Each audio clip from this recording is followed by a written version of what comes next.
Marion, can you make sure Phil knows how to get in and joins us because he's in the Q&A part? Okay, I'll let him know. So just one sec, Holly. Jesse, Janine, just 2 points here before I give the intro and we get going. Marion, can you make sure Phil? Go. Sorry, Jeffrey. I just. That's okay. I know you got to keep bringing folks over. Yeah, just get live streaming. I'm just getting live streaming up. Sure. And then Holly, you said Angel's going to be running the PowerPoint. So usually we don't share a screen with others. So Janine, are you able to make Angel Santana co-host so he can drive a PowerPoint? I've just done that, so he's Perfect. fine. He's fine. Thanks, Jesse. Angel, you might want to just test that to see if you have that ability. Okay, yeah, I'd see it here. Awesome. Yep, you're good. Alrighty. So if you wouldn't mind not sharing yet, because I'm going to kick off the meeting. There we go. And now it's more Hollywood squares as opposed to just the right side of my screen. A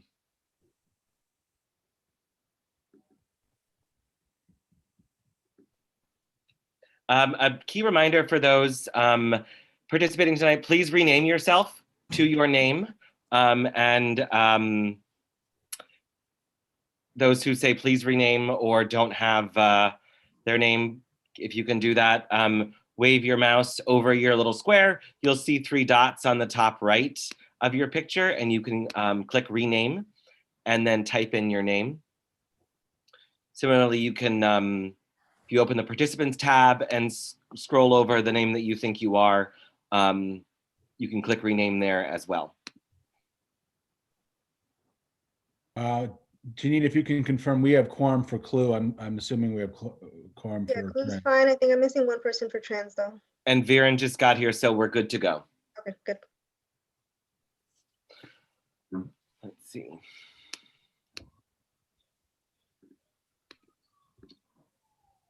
Okay, good evening, everyone, and welcome to the joint Chelsea Land Use Transportation Committee meeting of Manhattan Community Board 4. My name is Jeffrey LaFrancois, and I'm the first vice chair of MCB4. As per the governor's executive order 202.1, we are running this community board meeting remotely, and it is being recorded and transcribed. A recording of this meeting will be posted on our board's YouTube page. And as a reminder, while we've been at this for a while, if everyone who is not speaking could please stay on mute, that will help us keep moving.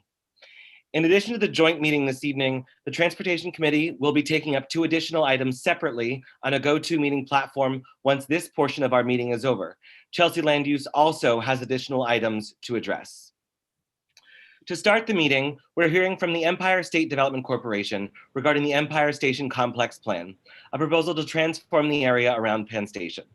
A draft environmental impact statement, commonly referred to as a DEIS, has been released, and ESD is in the comment period of the process. A public hearing will be held on March 29th, at which CB4 will submit testimony. The public comment period closes the end of April. I am a member of the Empire Station Complex Community Advisory Council, which is indeed a mouthful. There have been 3 meetings of the CAC since last summer. Last year, MCB4 submitted comment to the scoping hearing for this project, and that letter was circulated to the committee and it lives on our website. Tonight, ESD will be giving us a summary presentation of the project and the DEIS.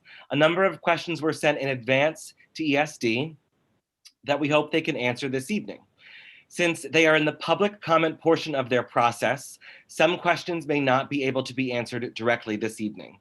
Michael Noble, the board's co-secretary, will be taking notes tonight so we can ensure all questions are submitted as a part of our testimony as well. With that, I'd like to introduce the co-chairs of Chelsea Land Use, Betty McIntosh and Paul Devlin, and also the co-chairs of Transportation, Christine Berthet and Dale Corvino. I don't think I missed anything there. Oh, go ahead. Hi, sure thing. I don't think I missed anything. Thank you. Absolutely. I don't think I missed anything there in our intro.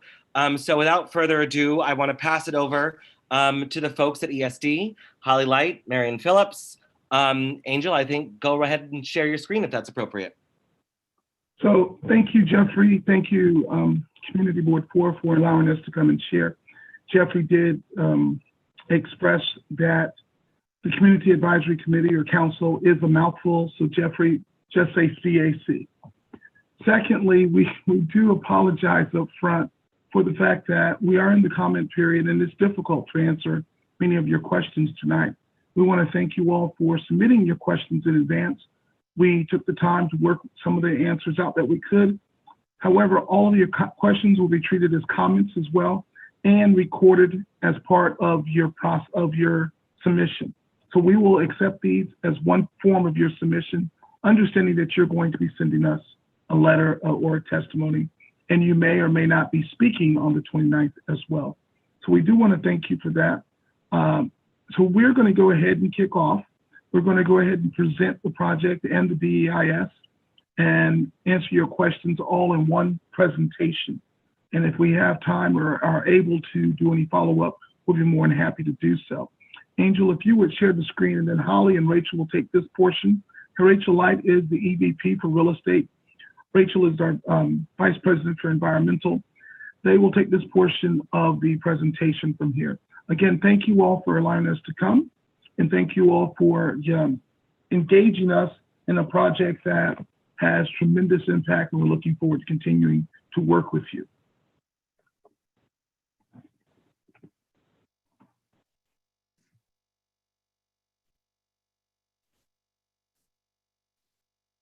So good evening, everyone. I'm Holly Light, as Marion said. And I do just want to reiterate what both Jeffrey and Marion said.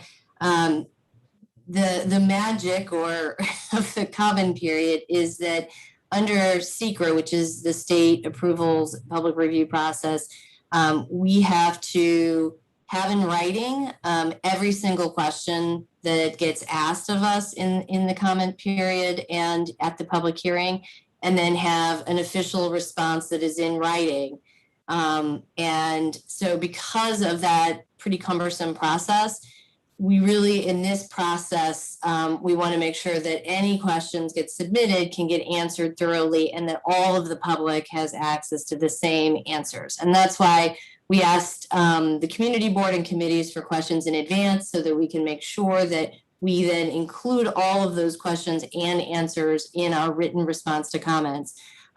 If you have questions and you're a member of the public and hadn't submitted it before this, please do submit it during the public comment period. Either, it sounds like Jeffrey said that the community board will take them. You can also submit them directly through the ESD website after or come to the hearing, or after the hearing between March 29th and April 28th.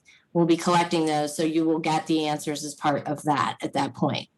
So that is our overview. Angel, I don't see your slides. Does everybody else see the slides? Okay. Just a blank screen right now. Yeah. I have it up, it says, and then I have stop share. Let me stop sharing and then try to do it again.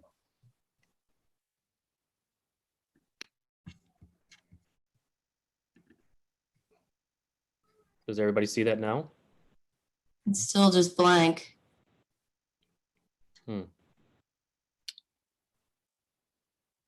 Angel, I'm going to try to make you co-host and see if you have, that gives you Okay.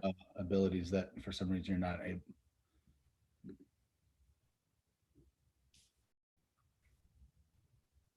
Let me know when I should try again.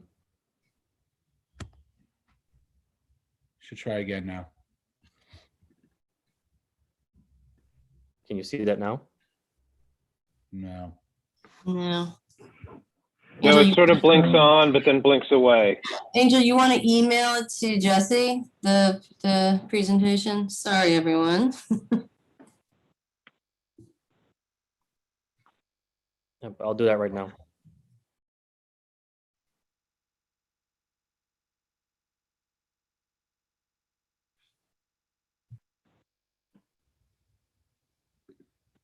In the meantime, Janine, can you answer the question in the Q&A, which is transportation related to the committee, the transportation committee after this? Can you send them the link? I'm answering it now. Well, thank you, Dale.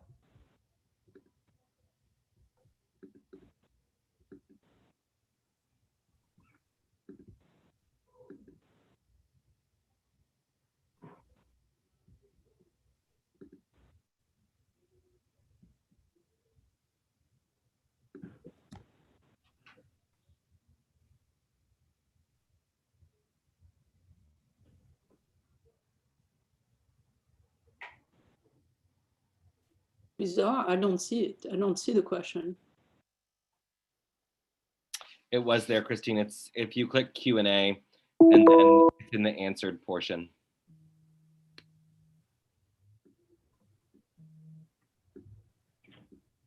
Hello? Oh, answered, got it. Arian? Yeah.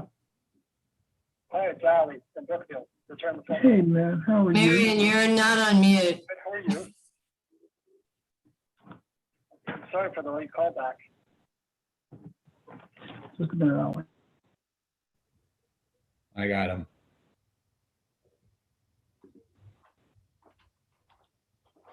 Jesse, I sent that presentation over to you. You should have received it already. All right, I'll keep an eye out for it.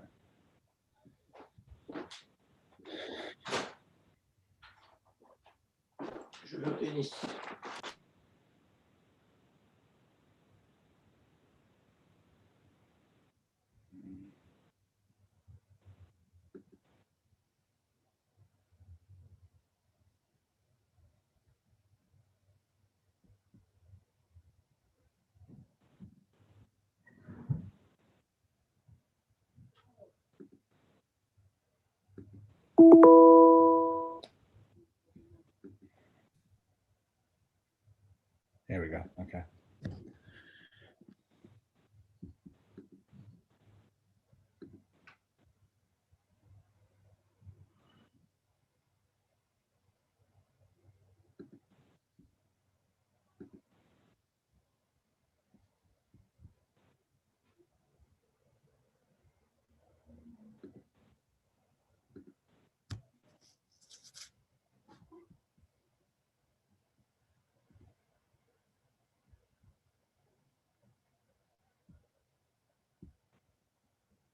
Give me a second, just loading up.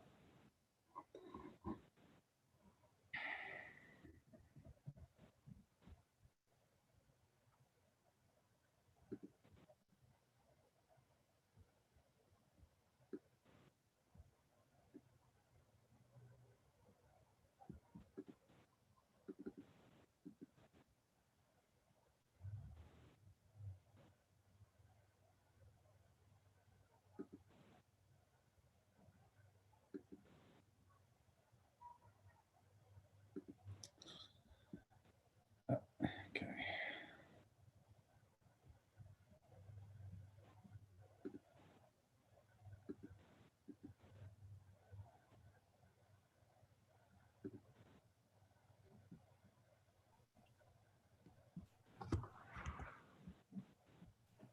Okay.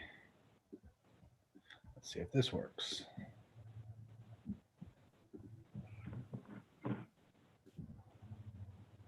Everybody see that? Perfecto.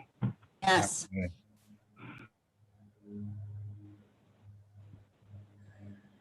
Redo. Sorry about that. Okay, let's dive right in. First slide.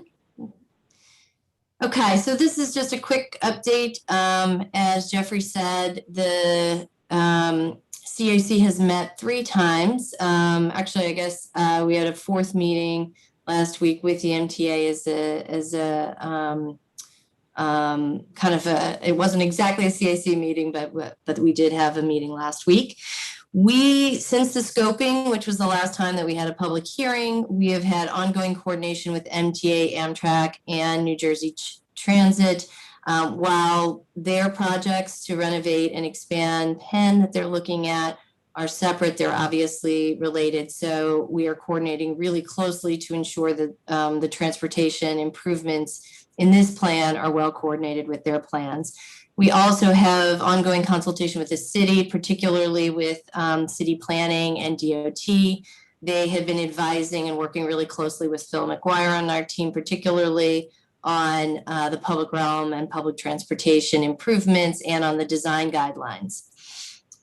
We are continuing to work to refine the public realm improvements as well as the transportation improvements, the overall development parameters, and the design guidelines. So what's out now is all in draft form.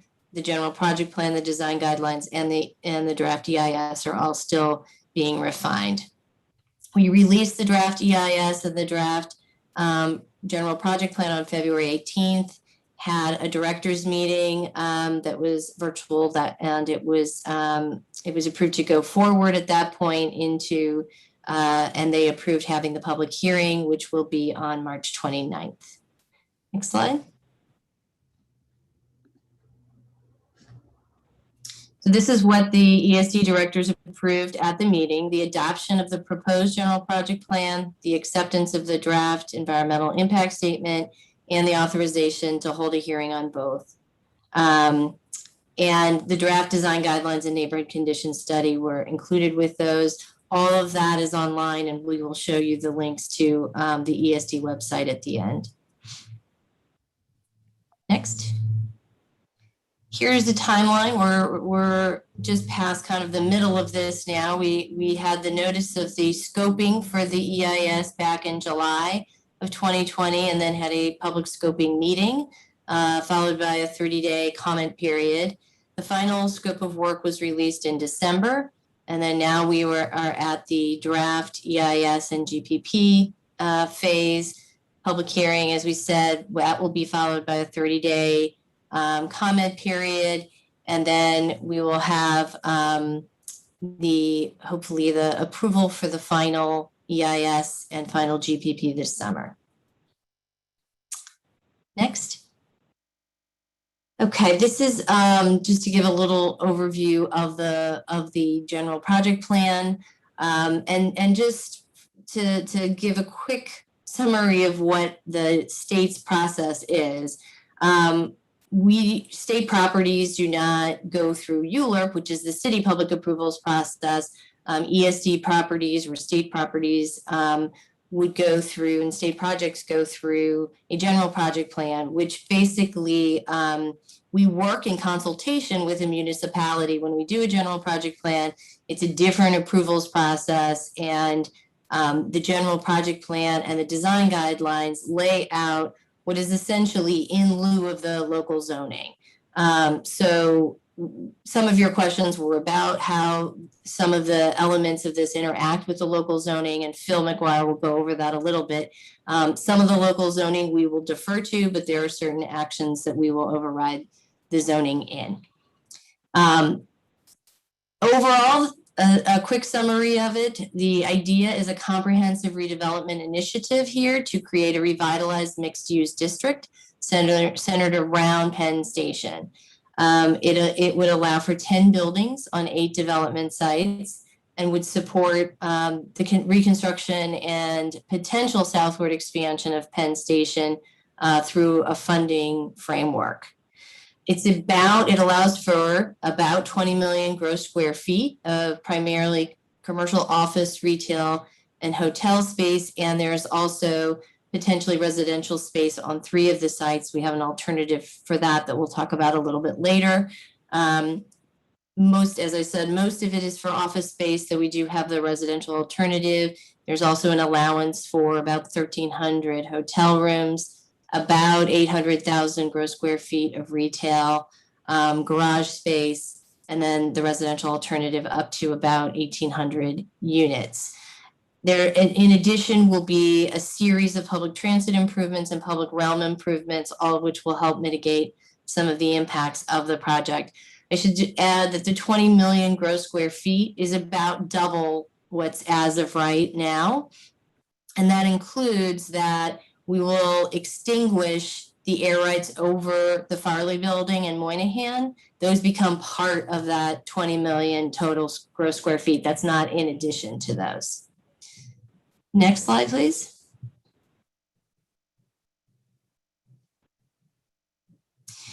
This is the project area outlined in the red dashes. Not every site within it actually will have an action on it. We aren't doing anything that affects 2 Penn, for example, or MSG or Moynihan, other than extinguishing Moynihan's air rights. The yellow sites are the 8 development sites that I mentioned. And then within 2 of those, there would be potential for 2 buildings, Site 1 and Site 2. Next, please. This is a summary of the proposed general project plan that was released. A lot of it I've just mentioned, but it allows for the potential expansion of Penn into sites 1 through 3, which are the 3 southern sites. Those 3 sites overlay what is the southern expansion alternative for Penn's expansion. So those sites would only be acquired and demolished if that proposal is selected through a separate federal environmental review process that is looking at the expansion of Penn. So it's very linked, both the sites that are chosen for sites 1, 2, and 3, and whether those portions go forward is linked directly to the expansion. The acquisition of those sites that would be necessary in order to do the expansion might be done by ESD, but it also might be done by MTA or Amtrak. That's still being determined, and probably won't be determined until the federal environmental review process for the expansion is completed. And as I said, a full NEPA review, that's the federal environmental review will be conducted for that project. That's expected to start this year. And sites 1, 2, and 3 only go forward if that's the selected option. It's anticipated that, so then the other 5 sites that are in it, sites 4 through 8, are primarily owned by Vornado Realty Trust. We have worked with them on those sites, and it is anticipated that Vornado would probably be the one that would develop those. For sites 1 through 3, we anticipate that we would do an RFP or a series of RFPs in the future for developers to develop overbuild sites. Obviously, the railroad project is all below grade, so there would be an overbuild by future selected developers. And it's anticipated all 8 sites would be transferred to ESD, which is how we do pilot agreements. So prior to the development of each of the 8, they would be transferred. We would lease them back to the private developer so that there would be pilot arrangements for those sites in order to help pay for the railroad projects and other improvements. All the above ground development would be privately funded by the developers. And as I said, there is anticipated to be pilots that will be agreed to with the city. We're still in the process of working with the city on that. Possibly also payments in lieu of sales tax and mortgage recording tax. That's what PILOS and PALMART stands for. And then in addition to those funding sources, there also would be the sale for additional air rights or development rights in this case, since we're not really transferring air per se. And then for sites 1 through 3, presumably if the state or Amtrak is purchasing those sites, then there would be proceeds from the sale or long-term ground lease of the sites 1 through 3 to future developers. As I mentioned, the revenue payments of the additional air rights, the pilot, PILOS, and PALMART, as well as any sales or ground lease payments for sites 1 through 3 would all be directed toward funding or financing mechanisms for the reconstruction of Penn and its potential expansion. And examples of how those could be financed, you could look at Hudson Yards as an example where there was a bond transaction that financed that. There's also federal grant and loan programs that we would be looking at that hasn't all been figured out and probably won't be figured out until the expansion project is a little further along. Next slide. Okay, I'm going to hand it over now to Rachel Schatz, who is Vice President for Environmental Review and Planning and is running the EIS. Rachel? Thanks, Holly. Good evening, everyone. So as we anticipated from the outset, the project would result in adverse impacts in a number of areas. We have developed mitigation where it is practicable and feasible for implementing, and we will be using the time between the draft and final EIS to develop additional strategies or further refine those that are in the DEIS. So we have both direct and indirect impacts on open space. The direct impact is the elimination of the privately owned public space, or POPs, on Site 5, and the indirect impact is the decrease in available open space due to the introduction of a substantial new worker population to the study area. Mitigation for these impacts include creating a new open space plaza on Site 2 and additional upgrades to Plaza 33. Additional proposals include funding for improvements or upgrades to existing open spaces in the study area, such as Madison Square Park, Chelsea Park, and the Penn South open spaces. Another measure that could partially address this impact is the future pedestrian connector to link to the High Line spur at West 30th and 10th Avenue that was recently announced by the governor. The DEIS identifies shadow impacts on open spaces and sun-sensitive historic resources. The open spaces affected are the MSG POPs, Plaza 33, Herald Square Park, Chelsea Park, Penn South, and the 8th Avenue steps of the Farley Building. We looked at reducing the heights of the project's buildings, but the amount of that reduction would be so great that the project's goals and objectives would not be met, thereby making this strategy impracticable. The feasible mitigation proposals for shadow impacts include funding for improvements within the open spaces, such as relocating seating, providing more seating in sunlit areas, and upgrading walkways. These and any others will be further explored between the draft and final EIS. Shadow impacts on sun-sensitive historic resources include the 8th Avenue steps and colonnade of the Farley Building and the Moynihan Train Hall skylights. The stained glass windows of St. Michael's Roman Catholic Church on West 34th Street and St. Francis of Assisi Church on West 31st Street, and the colonnade and Broadway facade of the Greenwich Savings Bank.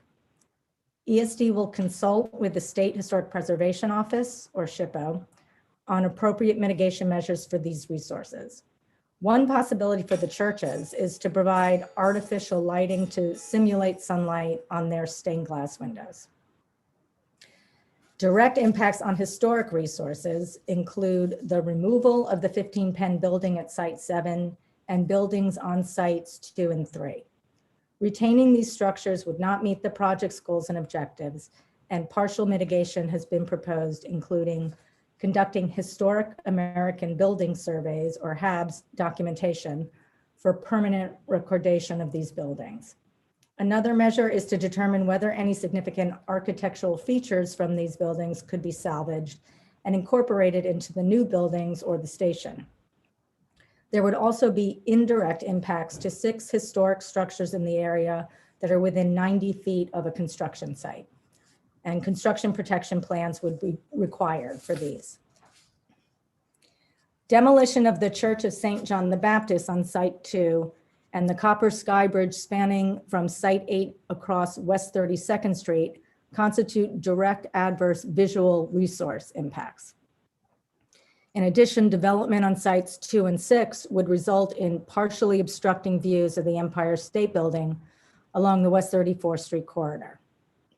The measures I just described under historic resources would partially mitigate the visual resource impact to the Church of St. John the Baptist, but the other visual resource impacts remain unmitigated, as there is no practicable or feasible mitigation to avoid or reduce them. As expected, the project would result in a number of impacts on traffic, transit, and pedestrians. ESD and our consultants will continue to work with DOT, MTA, and New York City Transit to further refine the mitigation options. Based on the information from these agencies, some mitigation proposals may change, be eliminated, or new ones might be added. The project would be built over approximately 20 years, during which time there could be many changes in the area regarding the regional commuter rail network and shifts in how commuters travel to and from the project area, the CBD, and the city in general. And in addition, there may be other changes related to a post-COVID environment that we can't yet predict. In following the secret technical manual and as requested by DOT, the DEIS relied on the use of established patterns to forecast future conditions and adjusted where possible for changes we can anticipate. However, future conditions 20 plus years from now may turn out to be something quite different. So for these reasons, the key mitigation component for transportation is a commitment of a transportation monitoring plan, or TMP, which would be developed with the transportation agencies and be coordinated with certain development milestones. The TMP is an effective strategy in that it would study traffic closer to the time that it would be subject to impacts, thereby recording more accurate results of the existing conditions as well as the effects the development would have on it. The mitigation proposals would be revised in light of the current conditions affecting traffic and pedestrians, and adjustments would be made as needed. So to summarize the impacts and mitigations that are now in the DEIS. For traffic, quite a few intersections would remain unmitigated despite such measures as signal timing changes, geometric modifications for turning bays, restriping, and changes to parking regulations. The mitigation strategies were also analyzed and adjusted to avoid creating any new pedestrian impacts. The measures that affect parking lanes and regulations would result in private and commercial vehicles to go beyond the quarter-mile study area to find available on and off-street spaces. For transit, the DEIS identifies impacts relating to station circulation elements and control areas and line haul conditions on subway lines serving the Penn Station network. The mitigation chapter of the DEIS organizes the different mitigation measures by when they would be needed based on development activity under the GPP. The DEIS also acknowledges that improvements resulting from the Penn Station Master Plan may also contribute to mitigating some of these impacts. The expansion of an underground concourse system is part of a qualitative evaluation of how it would improve conditions in the stations and benefit pedestrian conditions above ground. As more information is made available from MTA and New York City Transit, we will further develop the mitigation measures for transit impacts. For impacts on pedestrians, measures considered include removing or relocating street furniture and sidewalk and corner obstructions, curb extensions, changing pedestrian signal timings, and crosswalk widenings. With these measures, which are also subject to the future review as part of the TMP, most of the pedestrian impacts would be mitigated. And the underground concourse system I just mentioned under transit would also help to relieve pedestrian conditions.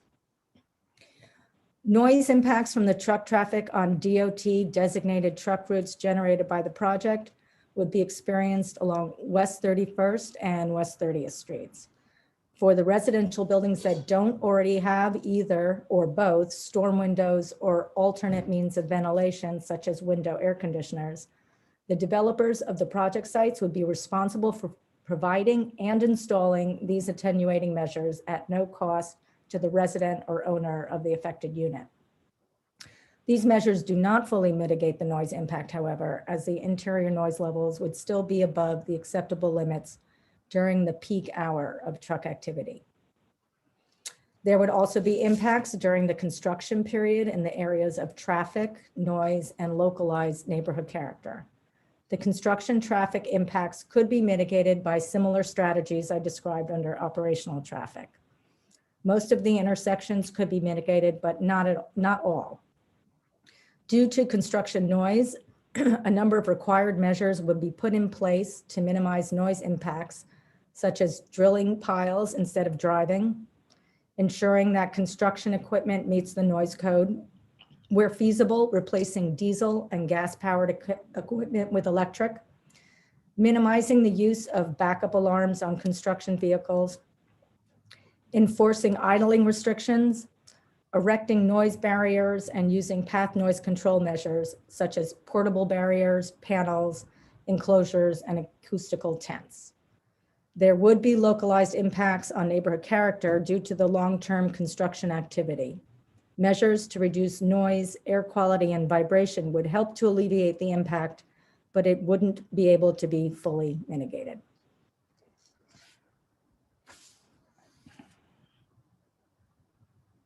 Okay, I think we're ready for the next slide.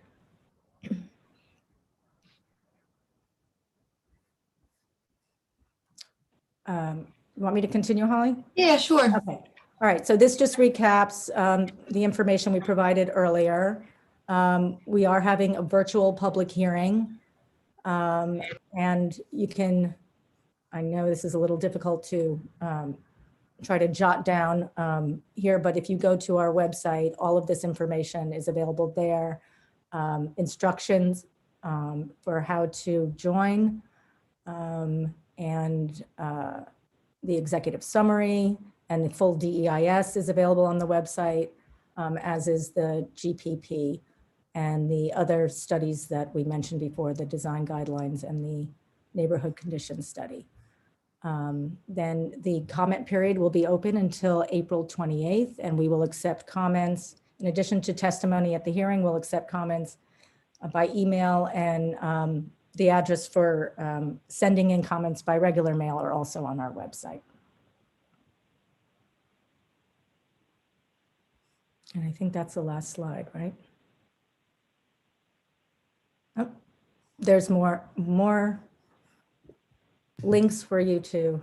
Yep, same information, Yep. the link to all the materials on our website and the email address that you can send any questions to, and that, will be answered as part of our official response to comments. And then Marion and Angel are in our community affairs group, and there are their emails if you have any other, if you need to contact them.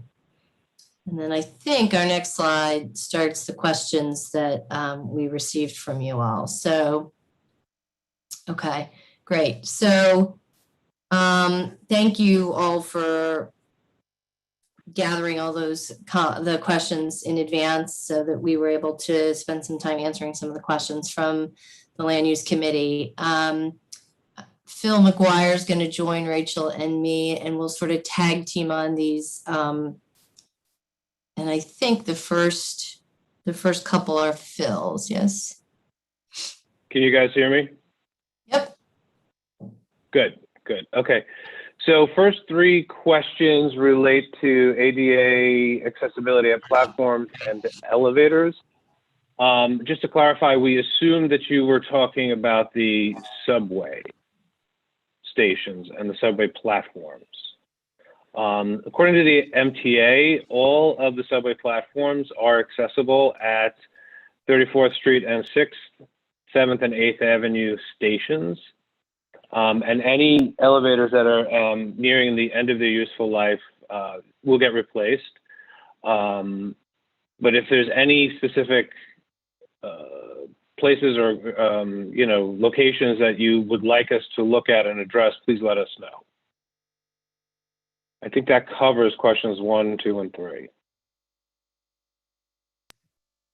Right, and we weren't sure if that question does relate to the new expansion or the reconstruction. Obviously, we don't have that information yet. That'll be part of that planning process, but we are happy to look at any particular place if you think that there is a place that is not accessible now, as we're reviewing this. So please do let us know. Can I jump in or not? Christine, just to clarify what you were questioning there, yes, please. Yeah, right. The plan says that there are going to be a number of ADA improvements. And so if everything is already ADA accessible, I don't understand how the plan provides ADA improvement. I think part of that is the upgrading of elevators and making sure the elevators are, all working and are in the right place. But if there is a place that you're aware of that you don't believe is ADA accessible, please let us know. We're reliant on MTA for this information. They believe that all the subways are, but could use some upgrading in terms of better, newer elevators. Some are close to reaching the end of their useful life. Thank you. Thank you. I will take the next question about whether we're studying an alternative plan to relocate MSG. the short answer is no. As part of this, we are not looking at an alternative plan for the relocation. Obviously, in the past, there have been serious considerations of relocating, including at Farley at one point. At this point, as you all know, MSG is privately owned. We have seen the alternative that has been recently floated that suggests moving it onto other privately owned property. There is been no inclination on the part of the owners of MSG or the proposed area to move it to. There's no inclination to do so. And both the cost and timeframes to do that, if we were required to do condemnation, would be exorbitant.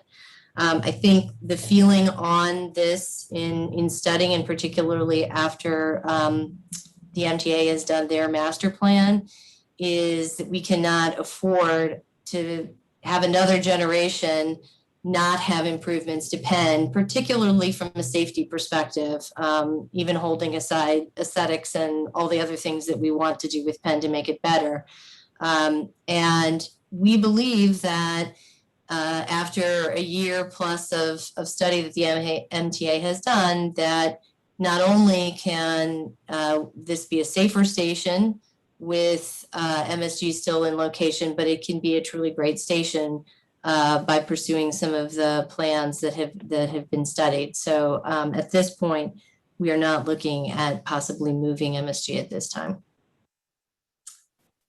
I will take the next one as well. And I think actually one of the additional ones that you sent is kind of the same as number 5. What studies are being done to include housing, and will the residential alternative that includes 30% affordable on sites 1, 4, and 8, are they still part of a project? So we did add this as a result of the scoping, and I think actually Community Board 4 was one of the comments we received in the scope to look at some residential alternatives. So we looked at the possibility of building residential instead of commercial on 3 sites, that's 1, 4, and 8.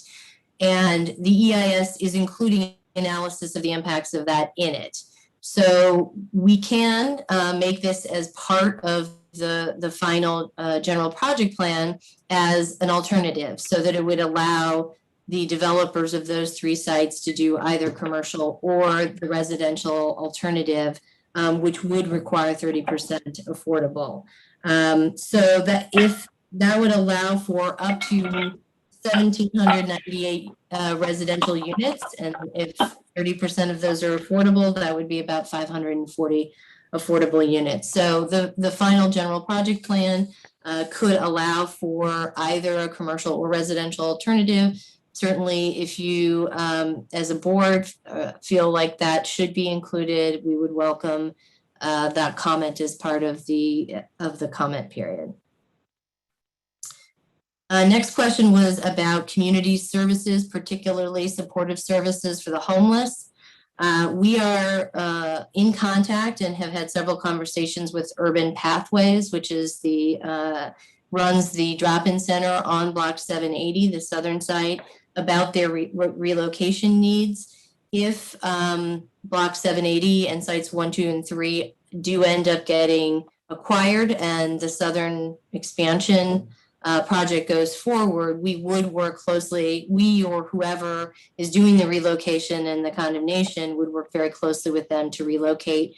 We've already gathered some of their needs. We know that they currently have capacity for 125 clients, and they have an active clientele of 75 at this point. So we are talking to them to make sure that their needs would be met if there is relocation.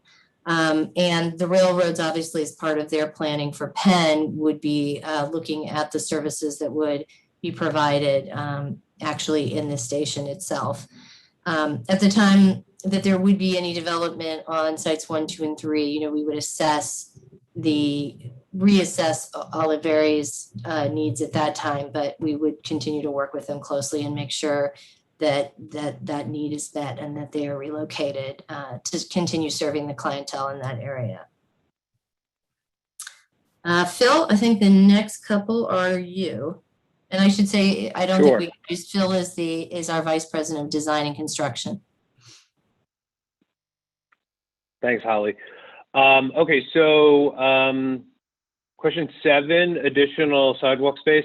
For starters, I just want to point out there's a misprint in the design guidelines, in the draft design guidelines, and the sidewalk widenings all show up as 10 feet when there's actually a range of sidewalk widenings between 5 and 15 feet. So, but as per this question, at site 5, we have a 10-foot widening on 7th Avenue, and it's a pretty tight site with a pretty small base footprint. So we're considering allowing the base floors to, at floors 3, 4, and 5 to cantilever back out 10 feet, so we get a marketable floor plate, and we still get the sidewalk widening. At site 5, we have a 5-foot widening on 30th, 8th, and 31st, so around the perimeter of the entire building. And that is a bit of a deeper floor plate. It's not as site constrained. So we didn't feel the need to let the base of the tower move back over the sidewalk widening. That's why there is a difference in those treatments. 31st I have a Street. question. Christine, hold on. I think she's just summarizing the sites that are listed and comparing to the cantilever, and then we'll go into that because it's specifically about site 1, which is in Community Board 4. Right. Why not put 15 feet on site 1? That was the question. Okay. Well, in working this out with city planning and with DOT, a 15-foot sidewalk widening was not considered as a required depth for pedestrian mitigation, or it wasn't a design starting point. Everybody agreed that in that direction on 8th Avenue, that a 5-foot widening would be sufficient. Okay, we respectfully disagree with the DOT and DCP. We welcome your comment on that. The specific comments like that are very welcome. So, when you do your official comments, please let us know if you think that there's a reason for widening, and we'll consider that. Mm-hmm. Question 8, 31st Street, not a shared street. We took our lead on shared streets from City Planning and DOT, and it was immediately decided that 33rd and 32nd, because they're not through streets, were appropriate locations for a pedestrianized shared street. 31st, frankly, didn't come up and wasn't considered. And we're assuming that has to do with the need for the through street and the fact that there's a fire station and the ability of fire trucks, and not every street can be a shared street.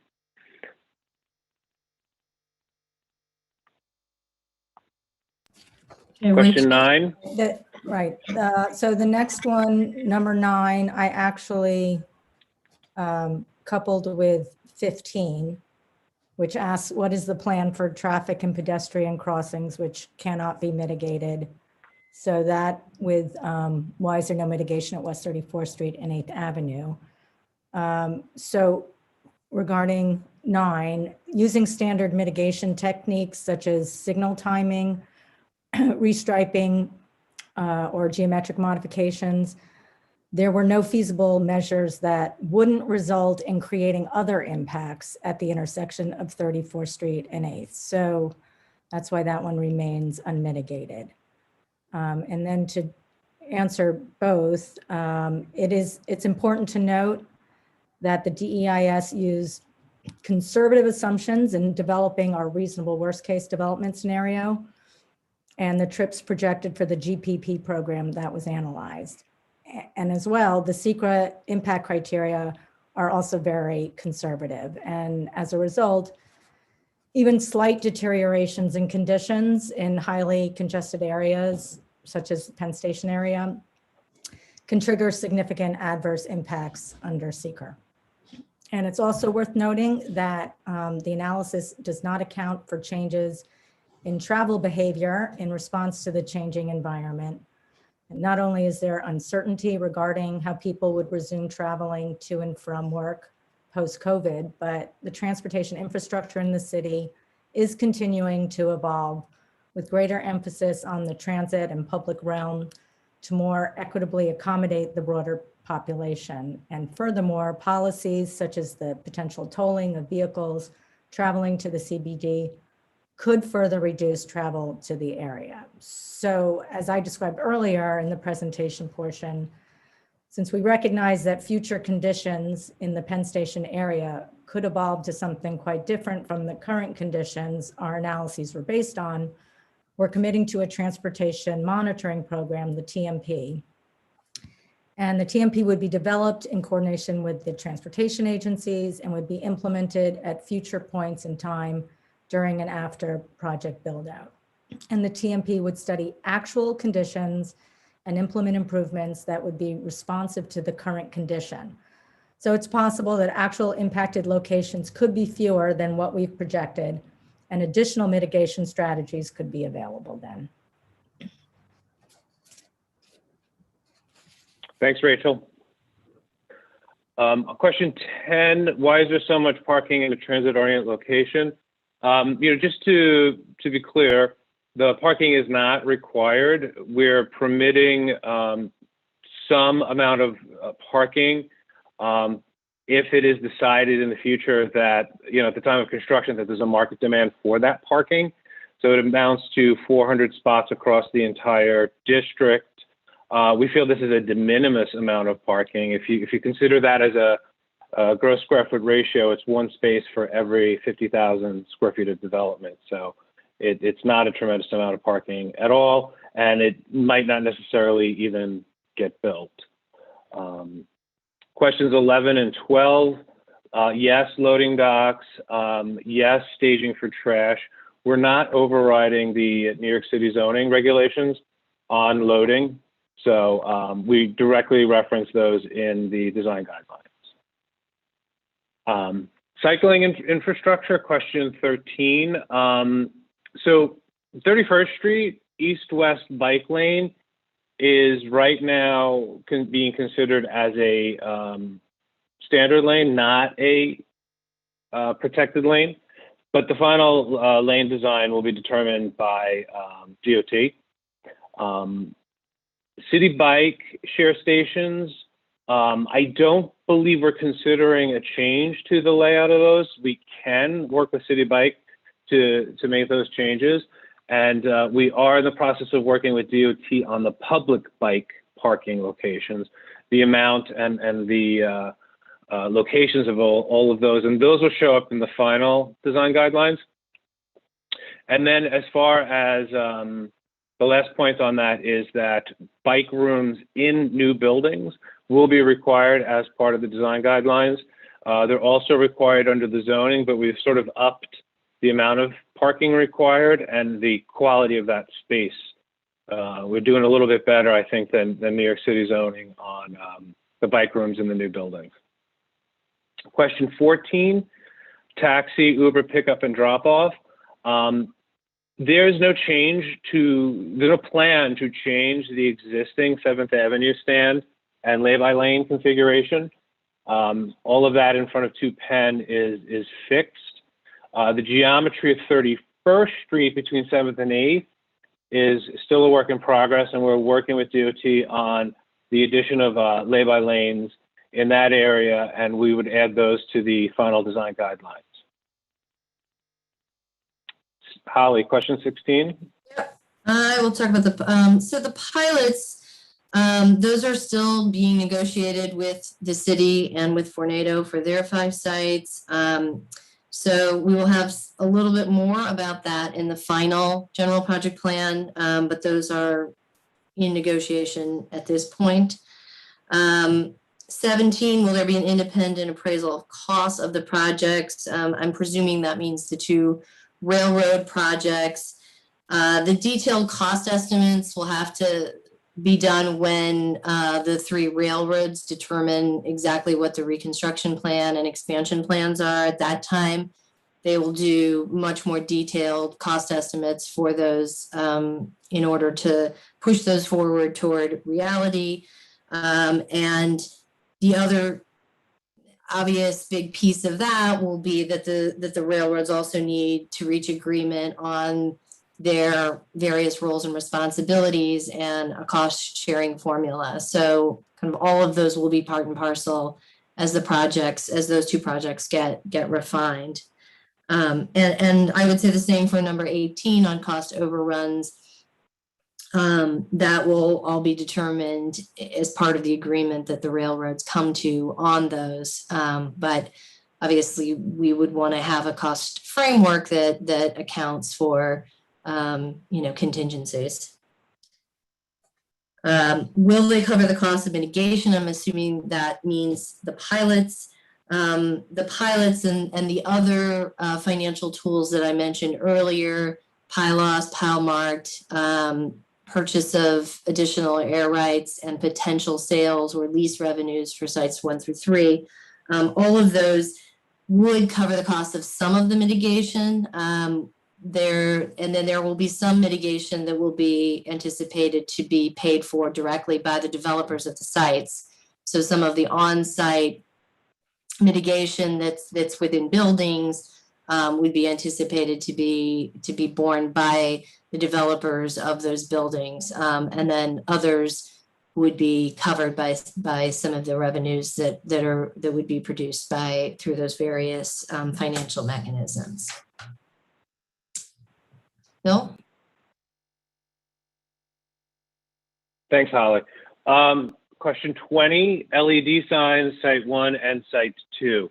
So Site 1 is fronting 8th Avenue, and the 8th Avenue signage corridor, we've worked with city planning closely on signage, and they've requested an 8th Avenue signage corridor that would be consistent with the general, commercial signage guidelines. So there would be no LED signs on Site 1 or the Site 2 side that faces 8th Avenue. On 7th Avenue, the 7th Avenue sign corridor would be an extension of what's currently permitted at 34th and 7th, and that would extend down to 30th Street. And just as a note, tower top signs would be prohibited. So no big giant signs on the tops of these towers. Rachel, 21. Right, I think one more.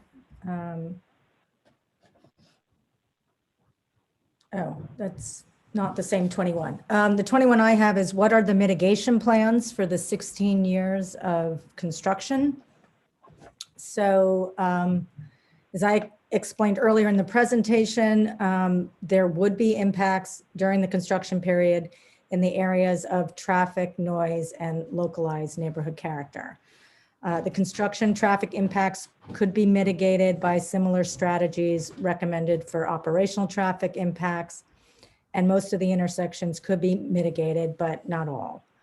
And due to construction noise, a number of required measures would be put in place to minimize noise impacts. And requirements for Tier 4 construction equipment and the use of ultra-low sulfur diesel, among other required measures, would avoid air quality impacts. And the measures to minimize and avoid construction impacts would be passed on to the developers of each of the development sites and closely monitored for compliance.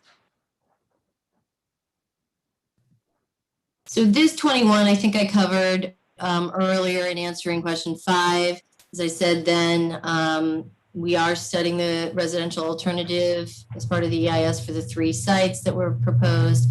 And that could be allowed as an alternative for those 3 sites as part of the general project plan. Certainly welcome feedback on that. The final question, 22, given the direction of the Biden administration, could the project be lowered if there was funding from the federal government? For better or for worse, we always anticipated a major share of the project would be from Amtrak and the federal government, so that isn't really a new thing.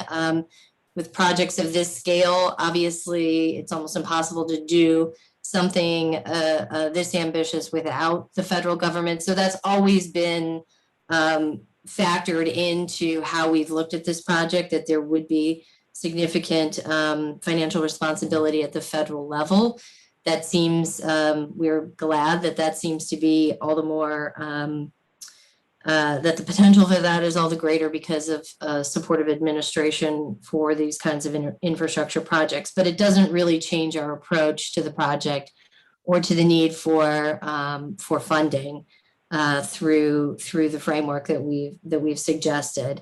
But I think in addition, just from sort of a planning perspective, this area is, or should be, one of the premier central business districts of New York City.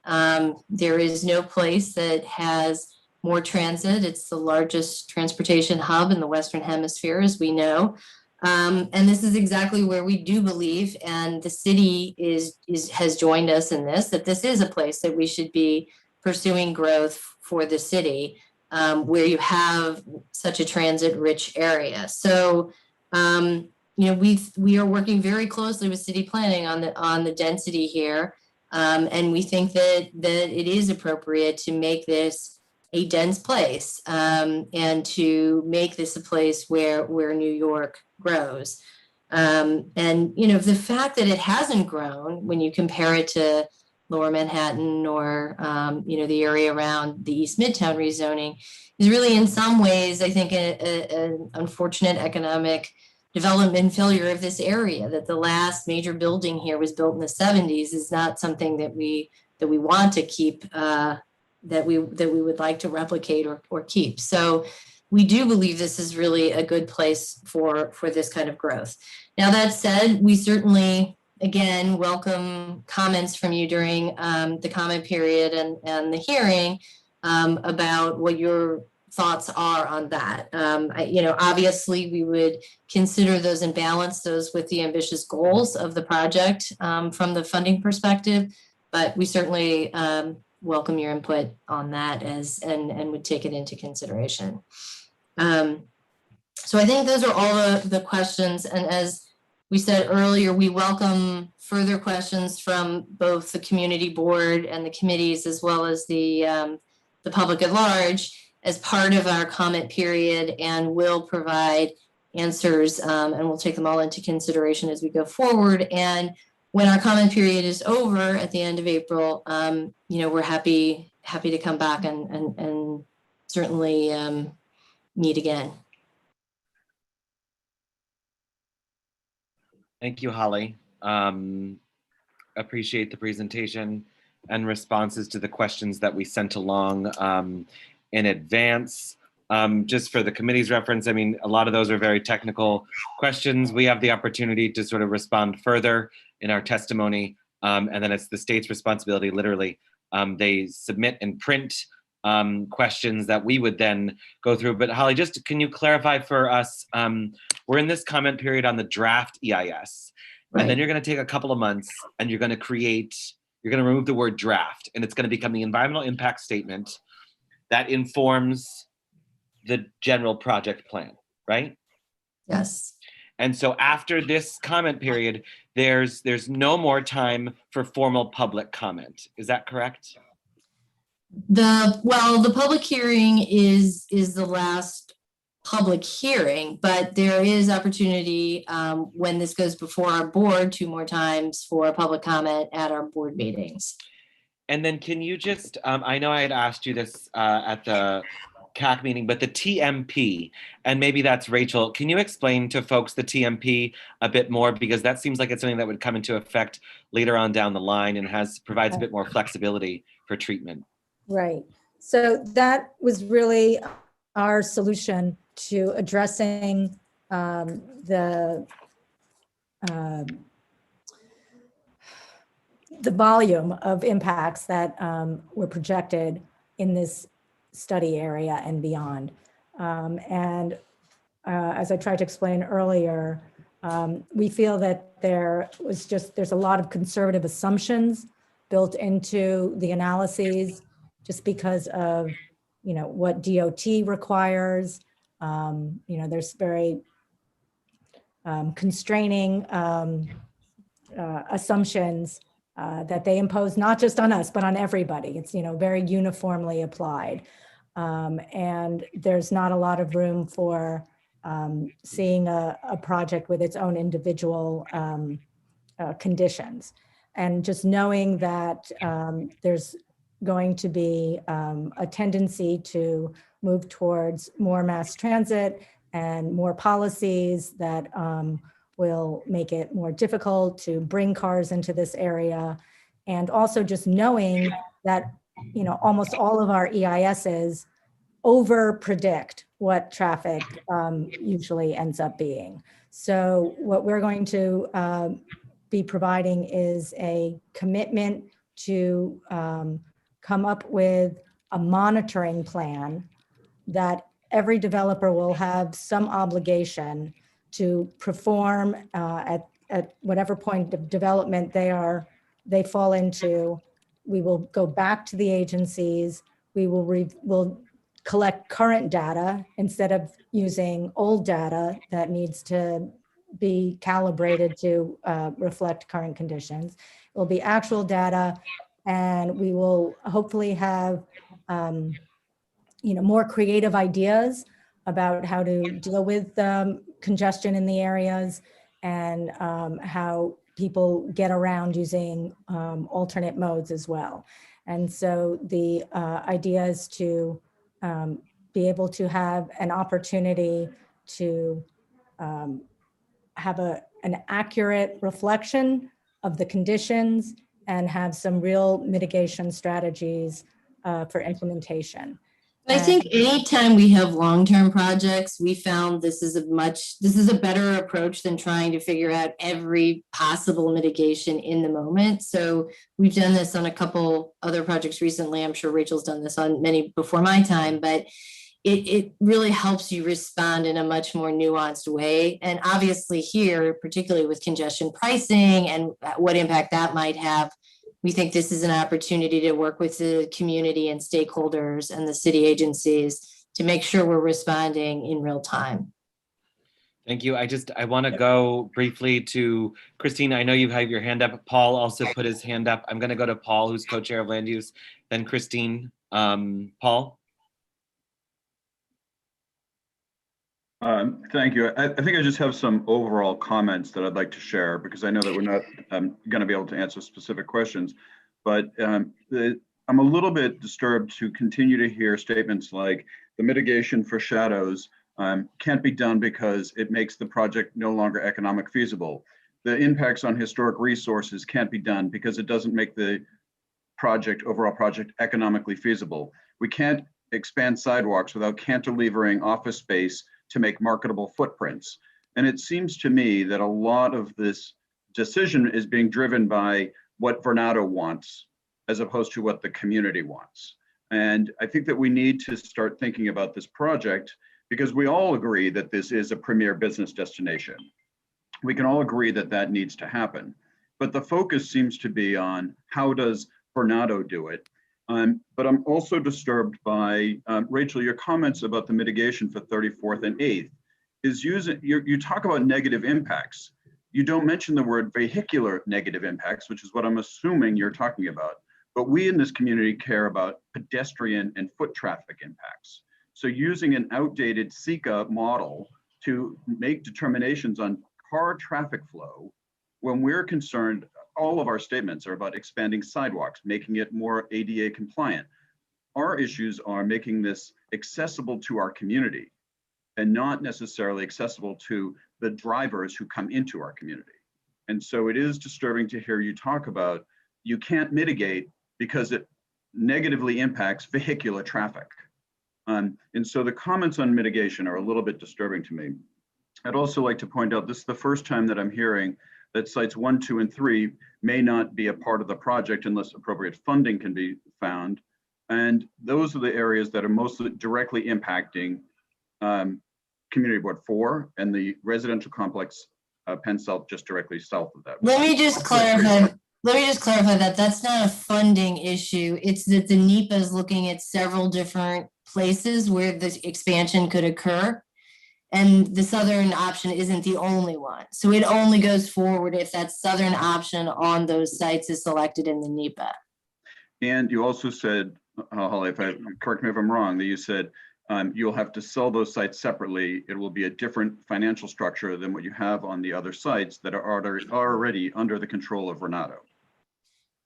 Well, we'd have to purchase them. We don't own them, because the way that the railroad project would work, based on the engineering analysis they've done, they would have to demo and cut and cover. They can't do the new train station through boring. So Correct. we'd have to acquire all of those. Right. So the parcels that are already owned and controlled by Renato are not questionable, but the parcels that are not under control by Renato are questionable.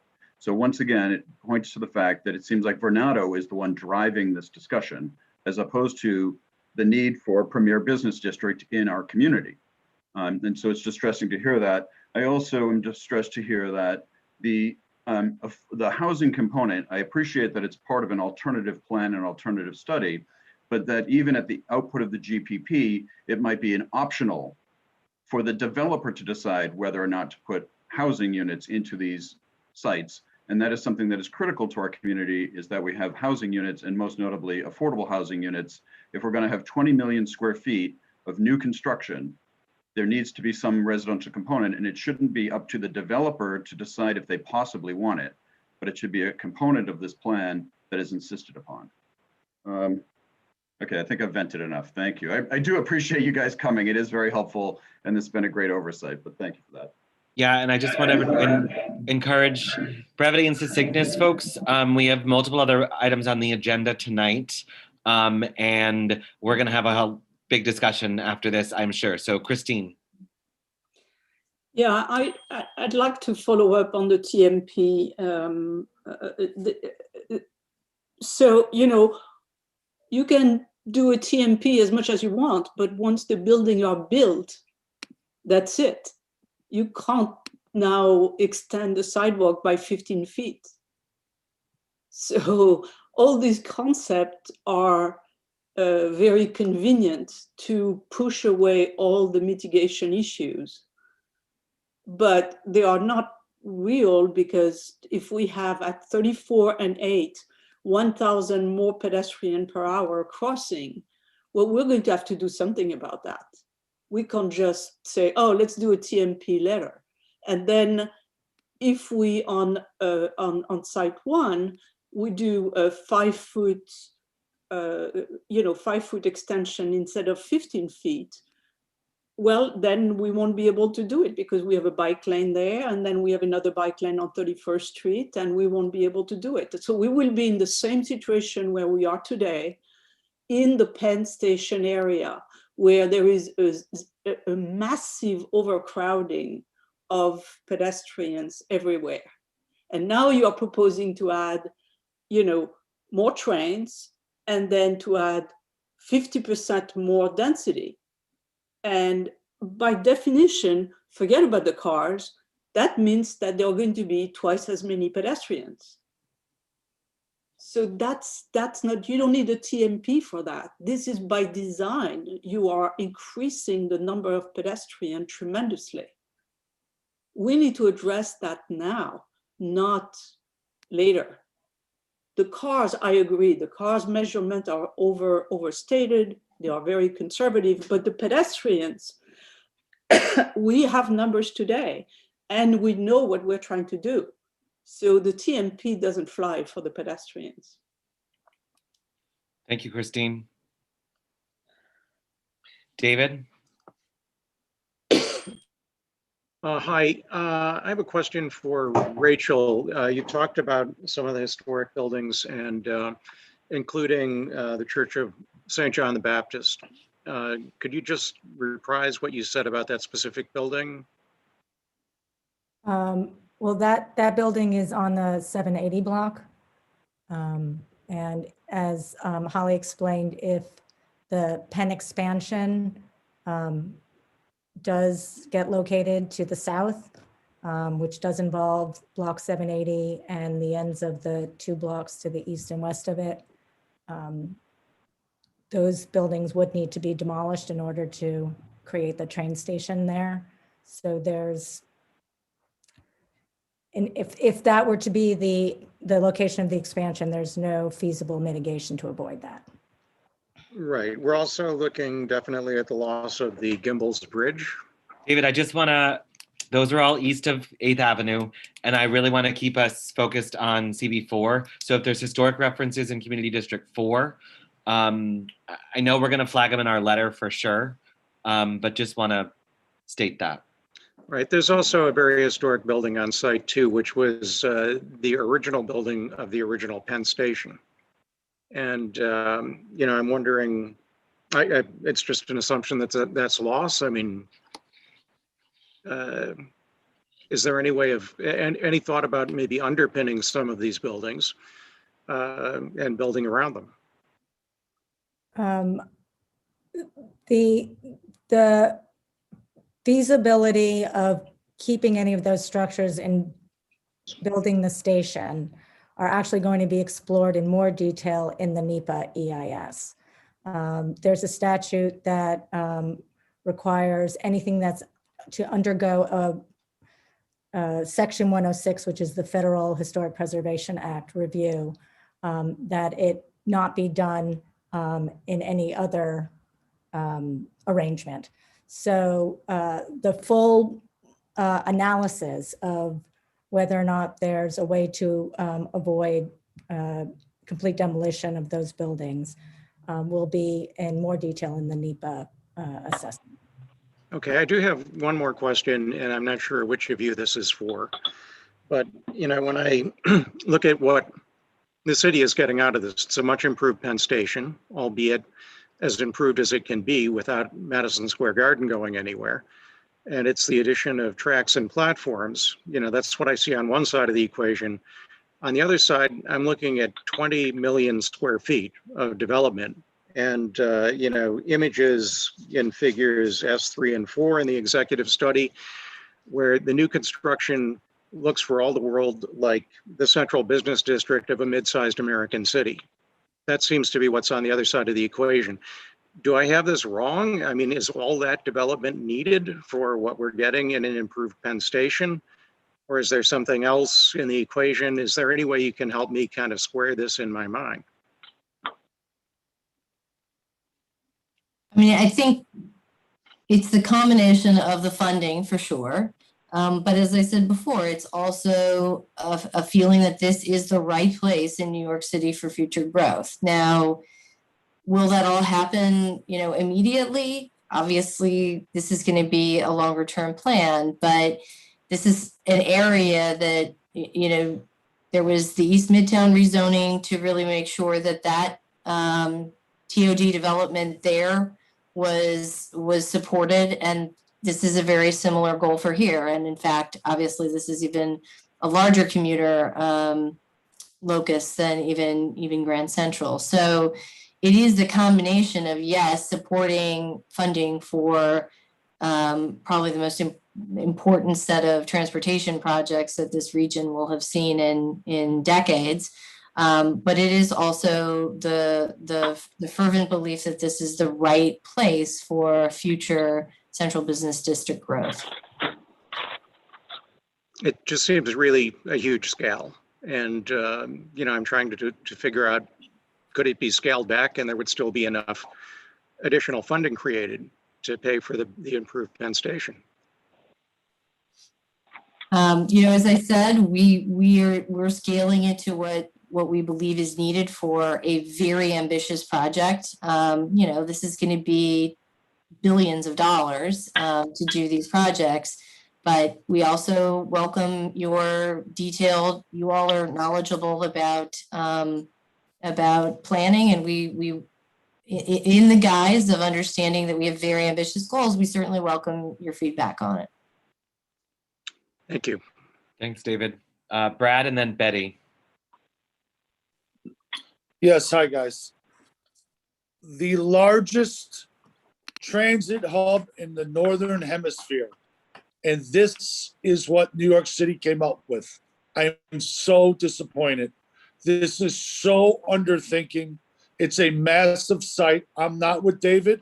I'm all for the up zoning, but this is 9 buildings and 2 hotels. Nothing thought about a big master plan. Sidewalks that are 8 feet long for people to walk. I mean, it's unbelievable that this is the thought process to me. The environmental impact, nobody came and talked to us about what type of alternative energy is going to go on here. Nothing. And by the way, we need to be thinking 50 years down the line. Do we think trains is the only way people are going to come into this city? We need to be thinking about drone taxis. We need to be thinking about tubes. This is looking backwards.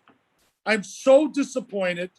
I can't believe this is a component to say, maybe we'll have housing, 20 million square feet, maybe we'll have housing. Come on. And then the other thing is New York City Economic Department. Where's the incubator talk for the residents? Where's the incubator talk for the commercial space? This is unbelievable and so disappointing. That's all I got to say, chairs. I know we have a strong board, but this is disappointing. And not, I mean, I can't even explain how upset I am about it. I Thank know you, it's been Brad. That's coming. why we're here tonight, so that we can hopefully provide constructive feedback and criticism to make it somewhat better. Betty, and just folks know, I'm going to call this at 8 o'clock on the question. So Betty. Yeah, just one quick question. By the way, thank you very much for answering our questions as best as you could in the presentation, and I learned a bunch of stuff. Will our views, if the buildings are constructed as planned, will our views of the Empire State Building be blocked? Yes, there will be views from 7th looking east that will be blocked of the Empire State Building. That's the detail of that is in the visual resources chapter. Right. It depends. I mean, it's obviously depends where you are, and there are some visuals in it. CB5 actually, I think, asked us to look at a few other visuals, which we'll take under consideration for the final. But you know, it's all dependent on where you're standing. But yes, certainly in some locations.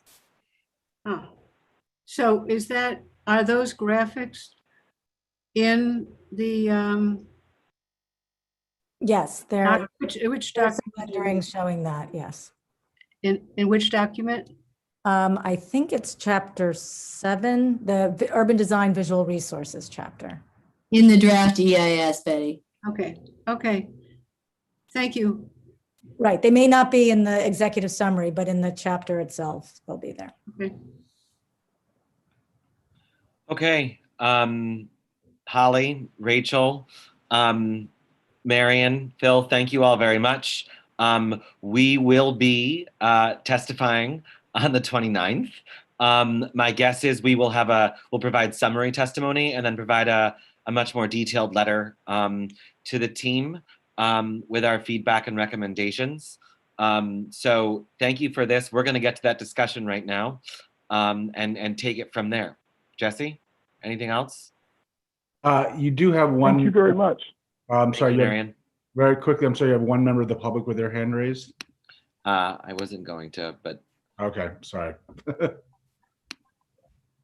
Because of time. And I figured we could bring them over once we start our discussion. Whoever that person is, please write the email to the email address during the comment period. Thank you, Jeffrey. Thank you all for inviting us and for your patience. Thank you. We appreciate the time and the presentation. Yes, thank you for coming. With that, it's our job now to respond. As I mentioned, these committees worked together last year to put together testimony for the scoping hearing that we submitted. And we did it in the same framework. The committees drafted their respective parts. We sort of cobbled it together as a summary and then submitted a formal letter as well. I'd like to recommend that's what we do again. There were a whole bunch of comments based on the questions that we had tonight. Certainly the vantage point from pedestrians, the need, you can't just say something's going to be bad, and if you fix it, it'll make more things bad. And so we're not going to fix it. That seems pretty, I don't know, weak to me. I guess one of the other things I'd really like us to drill in on is the fact that we cannot make housing an alternative option. We need to really there needs to be a requirement to build housing, and we should be calling for it to be 100% affordable. There's just no reason that, given the state's power and the money behind this project, the housing is not 100% affordable. We should be creating a new Mitchell-Lama type program. We should be creating something new based on the scale of this development. Do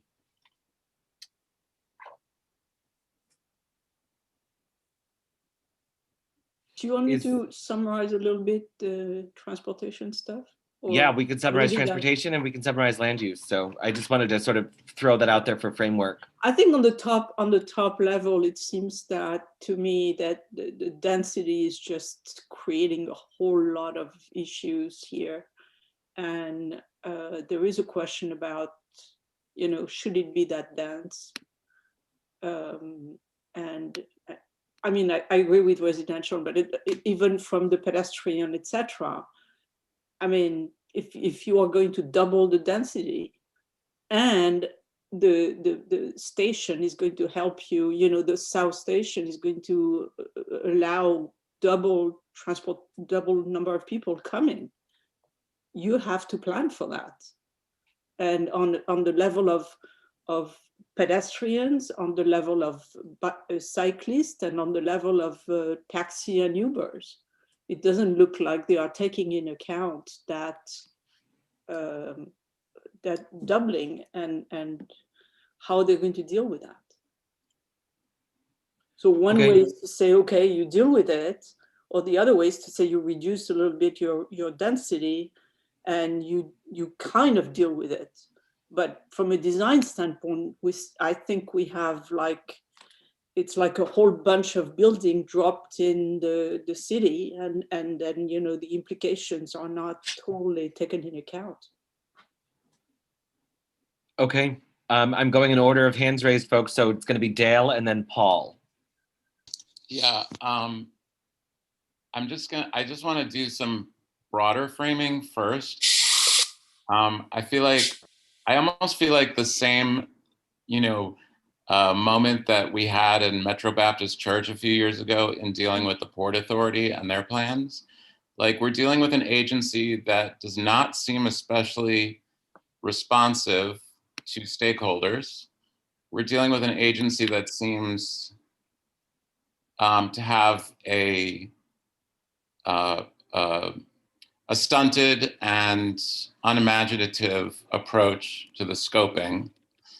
And on many levels, a lot of the things that we talk about, and we've brought the Port Authority along on, for instance, an intermodal approach to a major transit hub. They don't even seem to have that as a vocabulary word. Like, I think we need to really need to go back to the primary assumptions of this project as they've laid it out, instead of picking around the edges. So that's where I'm approaching this. I agree with that. Paul? Dale, I agree with that. And one of the things I would suggest people do is to take a look at the draft scope and the responses they sent. It was like a few hundred pages, but I know what I did was I went through and I did a word search for Devlin, and anytime I made a comment, I could find what my question was and I could find what their answer was.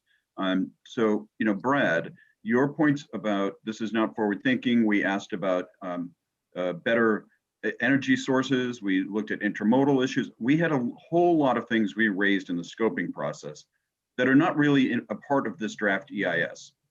So what I'd like to ask people to do is if you have a particular issue that you think you're concerned about, go back into that document, do a word search for your name and find what you commented on, find out how they responded, and then frame a question or a statement and send it to us so that we can include it in our testimony on March 29th. So it asks people to take the time to actually dig into those themes a little bit more. And keeping in mind, as Dale says, take a holistic approach to this. And as Brad points out, take a futuristic look at this. And so it asks people to help us with that.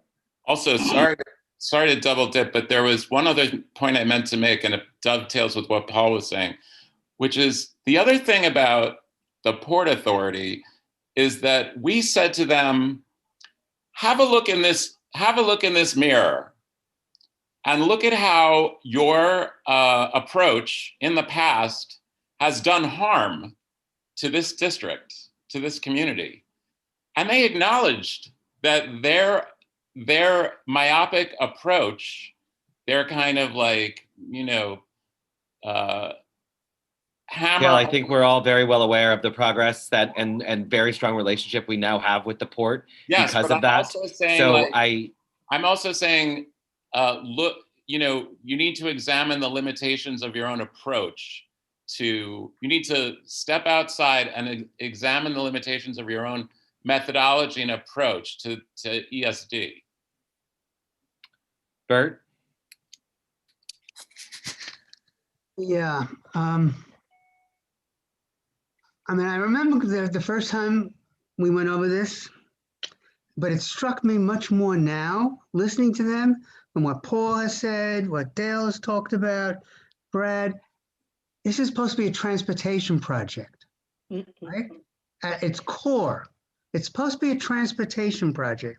But you ask them, what transportation are we talking about? Well, we don't know if we're going to expand to the south. We don't know where, well, what are we talking about? I mean, they're very clear, as Paul mentioned, on the real estate development. That's what this is. This is a real estate project. If you ask them, how many more tracks are you going to have? How many more trains are coming in? Well, we may have more tracks, but we have to talk to the actual railroad people. They may not want it. Well, if they don't want the south, if they don't want 3 tracks, 4 more tracks, 9 more tracks on 31st Street, what do they want to do? Where? But it's almost irrelevant to these people. I mean, I don't like them. I'm sorry. This is public. I don't like them. They kept. Tell us how you really feel, Bert. Dale, please. They kept saying, we can't do this because we're not going to make money on it. We can't do it because we can't make money on it. Right. Not that there's something inherent about, widening a sidewalk. It's over here. It'll hit a pipe or something. No, we can't make money. This is not transportation. This is real estate development. And I don't know how we articulate that kind of criticism in our response. I'll leave it up to the diplomats here. The one thing different between these people— It's up to Dale.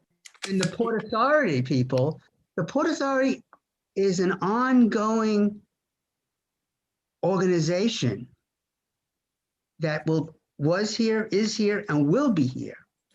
These are fly-by-night people. I mean, it may be only a 15-year fly-by-night, but they don't live in Community Board 4 or live in Community Board 5. Port Authority does, and they need to be friends with us. And they've learned. I don't see these people having the capability of learning through any dialogue, because that's not what their purpose is. Well, I'll tell you, the fact that they gave this presentation tonight was a huge victory.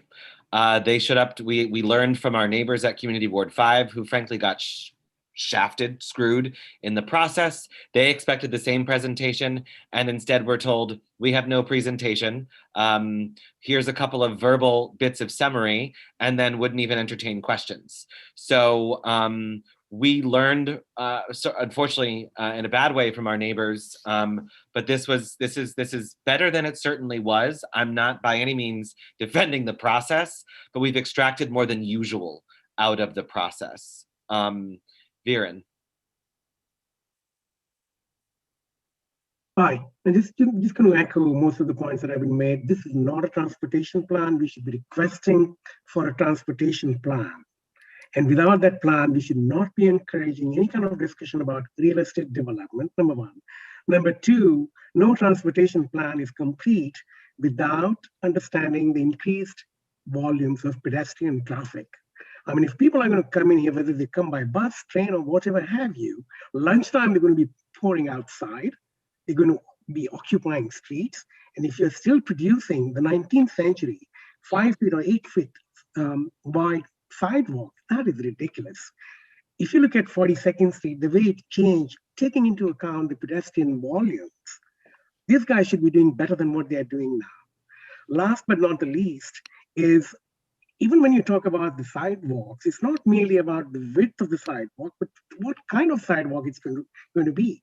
It's the 21st century, guys. Public amenities and smart streets and a whole lot of issues that deal with sanitation and whatnot need to be taken into account. And last point is, from sustainability point of view, we can actually use our city streets to do better. We can be actually, 42nd Street, Times Square abandoned the plan to generate energy with this, energy pavers. We could be talking about that now. Now is the time. This is 34th Street. This is far west side. A lot can be done. I think this plan doesn't meet even 20% of our expectations. Thank you, Viren. Betty? Thank you. I think Paul's idea was good about looking at the document, which is the answers to the testimony given by everybody. It's another separate document. And I think we also should go back to our letter. We had a very thoughtful letter that we sent with a lot of points in it. And the big takeaway I have tonight is so many of the impacts are unmitigated. And that's a sort of new takeaway for me, that they can't possibly, mitigate this and that and the other thing. So that's depressing. And city planning, when a developer proposed to have a high rise that would block the Empire State Building, the city had a fit and made the building shorter. So I think that is another example of a disappointing attitude towards the neighborhood, that they would block the Empire State Building. So I think we have a lot of work to do for this letter. Then I just say about the Port Authority,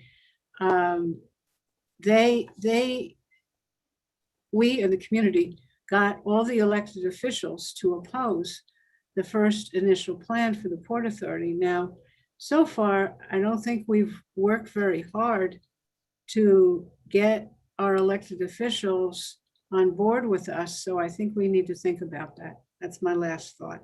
Thank you. I agree. I have had numerous conversations, filling them in along the way, and no sort of formal discussion has happened, but it definitely, the intention was that we were going to have this meeting, hear from the collective, and then aggressively, sort of map out our how we're going to lock arms with our elected officials. So that's what this meeting was meant to partly inform as well. We should join up with Community Board 5 too. I think that we have to have a big organizational thing here. Anyway. One of the reasons that Lowell sort of sitting on top of the two committees is that in my first vice chair capacity, I'm in regular communication with Board 5. So we have been very much in talks on this, and respectful of their purview and ours, but really actually able to walk very unified in this. And I want that to continue. So it's good to hear that's what folks want also. On the elected officials front, keeping in mind that we're going to have new elected officials in city council. So, right, our state leaders and federal leaders electeds will be leading on this, and we'll be bringing our state friends along as well. I think everybody will get to divide and conquer to a certain extent. So thanks, Betty. Marty. Thank you. I really appreciate all the comments that several of you have made. I made a list of people that I really liked the comments of, and it was almost all of you, so I won't repeat that. I haven't heard the transportation plan, which this has not been a discussion about, as you pointed out. The letter that we write should say that we don't want the tracks expanded south. That we do want the letter that Betty was referring to talks about the through trains that go from Secaucus to Long Island City. That would mitigate the moving the tracks south. They wouldn't have to do it if I read the letter correctly. And I think we should be articulating our transportation plan, which does not include the destruction of those historic buildings. Thank you. Thanks, Marty. Hector? Thanks. Yeah, I wasn't too pleased with what I was hearing during the presentation. I mean, honestly, it seemed like it was throwing a lot of information out there without any real substance there. And, you know, one thing I didn't like was that mitigation was thrown around a lot when, in fact, you know, the impact of the environment and our community is substantial. I mean, the action of reducing the severity and seriousness of pain and the painfulness of such a thing is not even being addressed here at all. And it's really, I think it's an insult to our community that they don't even consider that and take the severity of it. Honestly, I'm not happy about the track structure. You know, what has been mentioned, expanding south, I think it'd be detrimental to the community. And I don't know, we just need more information from these people, more exactness. And yeah, a little bit more info on the transportation. I mean, just the fact that I keep hearing that they can't turn a buck because doing certain things a different way or looking at a different, I don't know, a different vantage point is not profitable. It is really disgusting to me at this point, because honestly, it's a travesty the way it's set up now, and it's going to be even worse later down the road when they're finished with all this. So, you know, I'm looking forward to see how this letter comes together, and you know, I'm sure we'll come up with something pretty powerful. Thank you, Hector. Brett?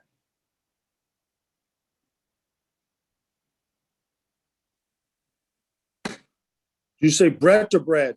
Brett, who's trying to unmute himself. There he goes. Mr. I thought you said Brad. So, yeah, one thing that I think our board, especially Transportation Committee, needs to really have on our radar as we're looking at this plan, and they're really thinking long term. Even if, you know, we're having issues with the details, we need to be thinking long term. We know that on 8th Avenue, those sidewalks leading up to Penn Station, all around Penn Station, are simply not wide enough as it is. And this is even during COVID, you know, with all the sidewalk furniture and everything we have on those narrow sidewalks.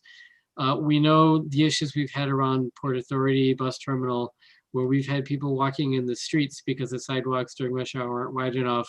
With all the development that's happening around Penn Station, that same exact scenario is going to be playing out right where we have all the city bikes and all the taxis.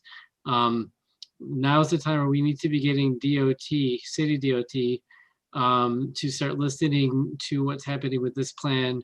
We need some really detailed sidewalk studies of our own. And we should be lobbying starting really now during this process to get our sidewalks widened. You know, let's start swapping street lanes for sidewalks so we don't have the same problems that the bus terminals had for decades happening around Penn Station, where those are literally life and death pedestrian situations. So that's just what I want to make sure that as we're thinking EIS for this one particular project, we should be thinking almost on a neighborhood level EIS with our own city DOT. Thanks, Brett. And now the other B, Brad. Yeah, I mean, for me, if I was doing a letter, I can't write as well as you guys. I would say simply, we are not backing this in any shape or form. I don't, I mean, we're talking about adding a couple feet to the sidewalk. I don't need a study to tell me we need more room.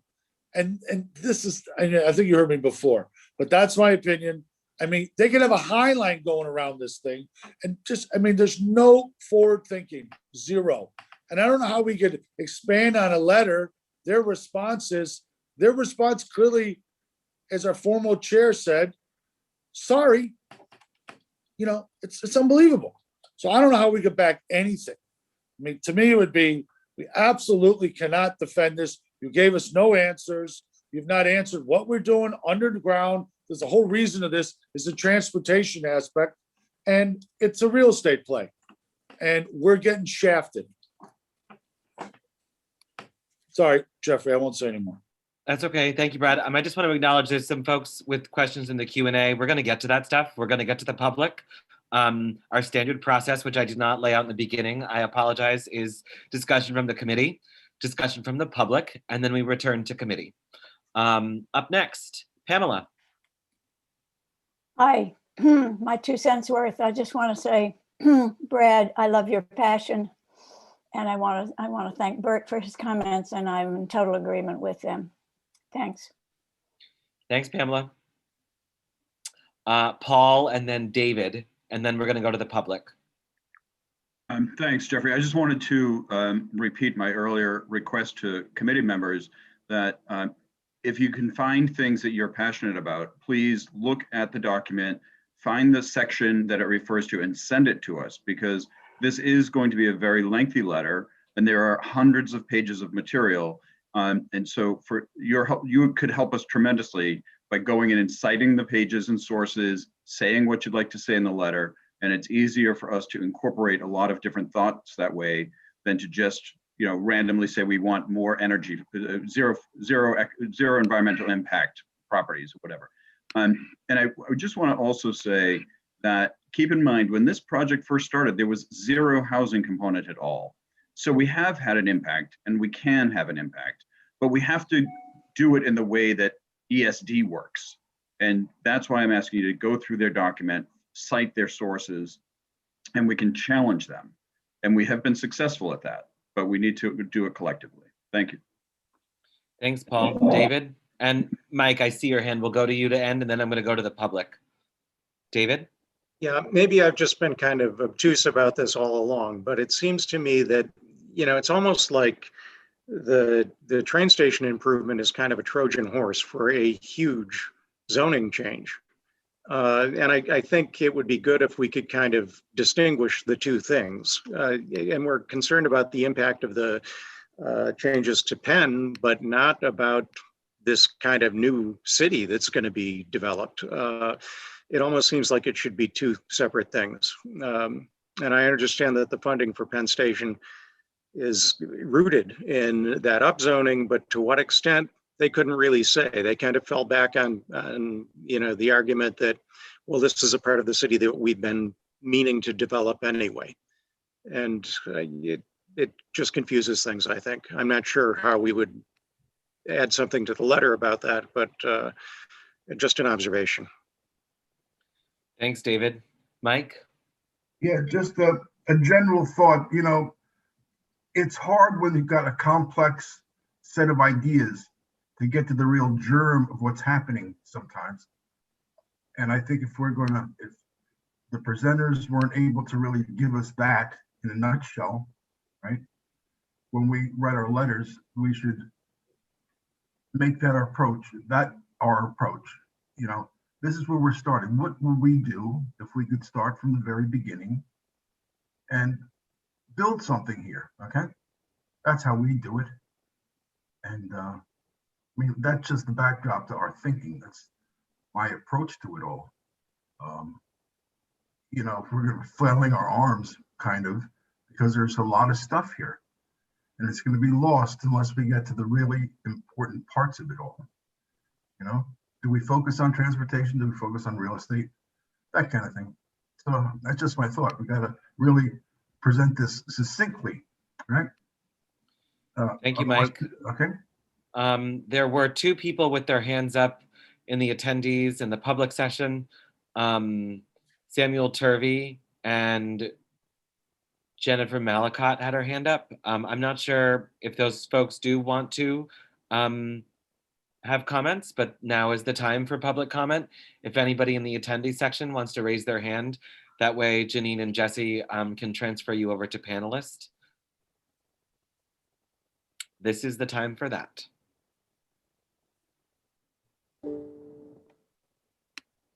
Jennifer, thank you. We see your hand. We're gonna transfer you over. He's coming over now. There you go. And I believe you had one statement in the Q&A as well. Yes, I left there. I'll do that right after this. Jennifer, are you with us? Hi, can you hear me? Yes, go ahead. Hi, sorry.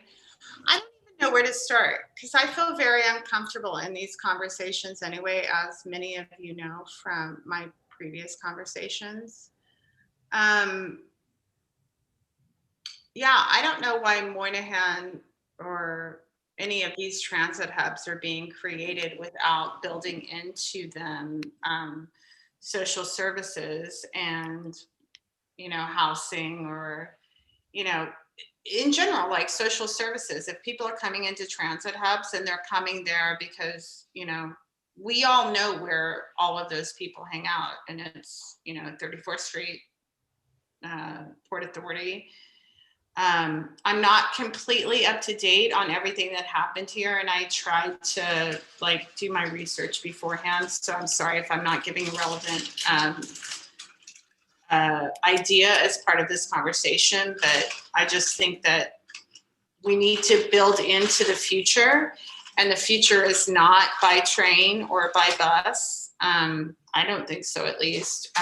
We can definitely like have these historical buildings that become our new form of transportation, but we also need to build in social services for people that are struggling, because there's going to be a lot more people struggling, and New York is not going to look cute unless we build in those services for them. I guess that's it. Thanks, Jennifer. Appreciate it.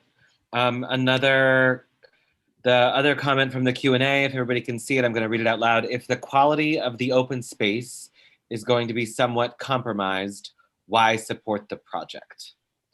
Demonte Red Heshwar put that in. I'm not sure if they're still here. I do see them here. If they want to throw their hand up, we can transfer them over. Otherwise, we've covered a lot of ground. We're coming up on 8:30. I think the thrust of the letter, I heard like italics, bold, underline, this should be a transportation project, not a real estate development project. Jesse, sorry, go ahead. Just before you start summarizing, which I think you're getting too close to a vote, I hope. Demonte raised his hand, so I was just going to just bring him over. Yes, please. Get it. And Christine, I have got one you. more thing, right?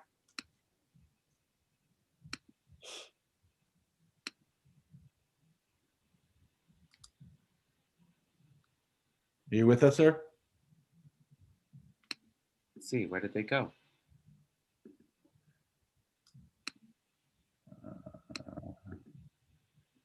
I brought him over. Sorry, you can hear me. We can hear Hi. you. Go ahead. Okay, sorry about it. That's okay. Yeah, I was a board member for 4 years, 2008 to 2012. So I have interest in this particular community quite a bit. And of course, I have interest in what happens in transportation in New York City.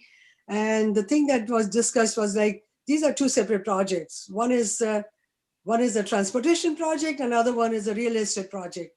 And the real estate project is what they were presenting today. So hearing what they were saying, like, okay, sidewalks are not going to be sufficient. Sidewalks are going to will not have the light, and there'll be shadows and all that. So why are we even thinking about doing this project at all? This is just so New York City real estate companies, they are very happy and satisfied with what is happening here.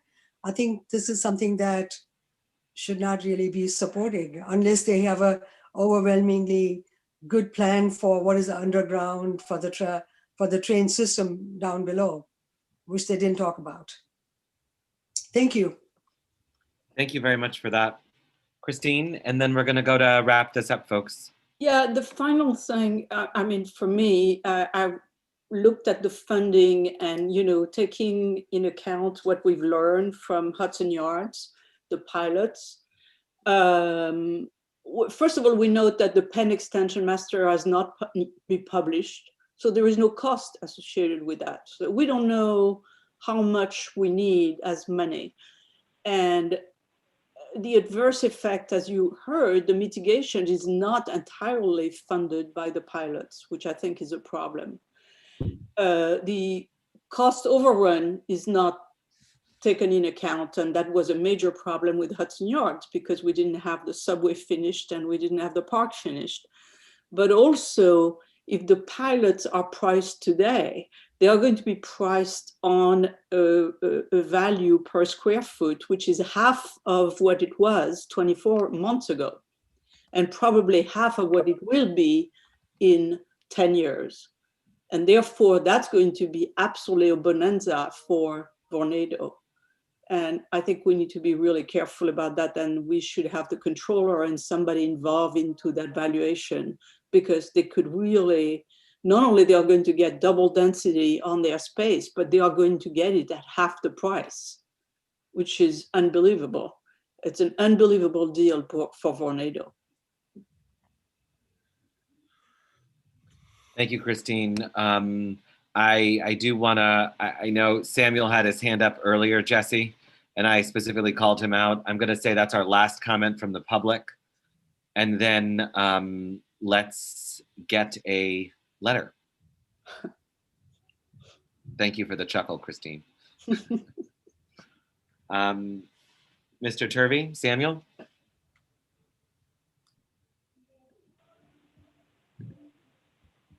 Samuel, you have to unmute yourself.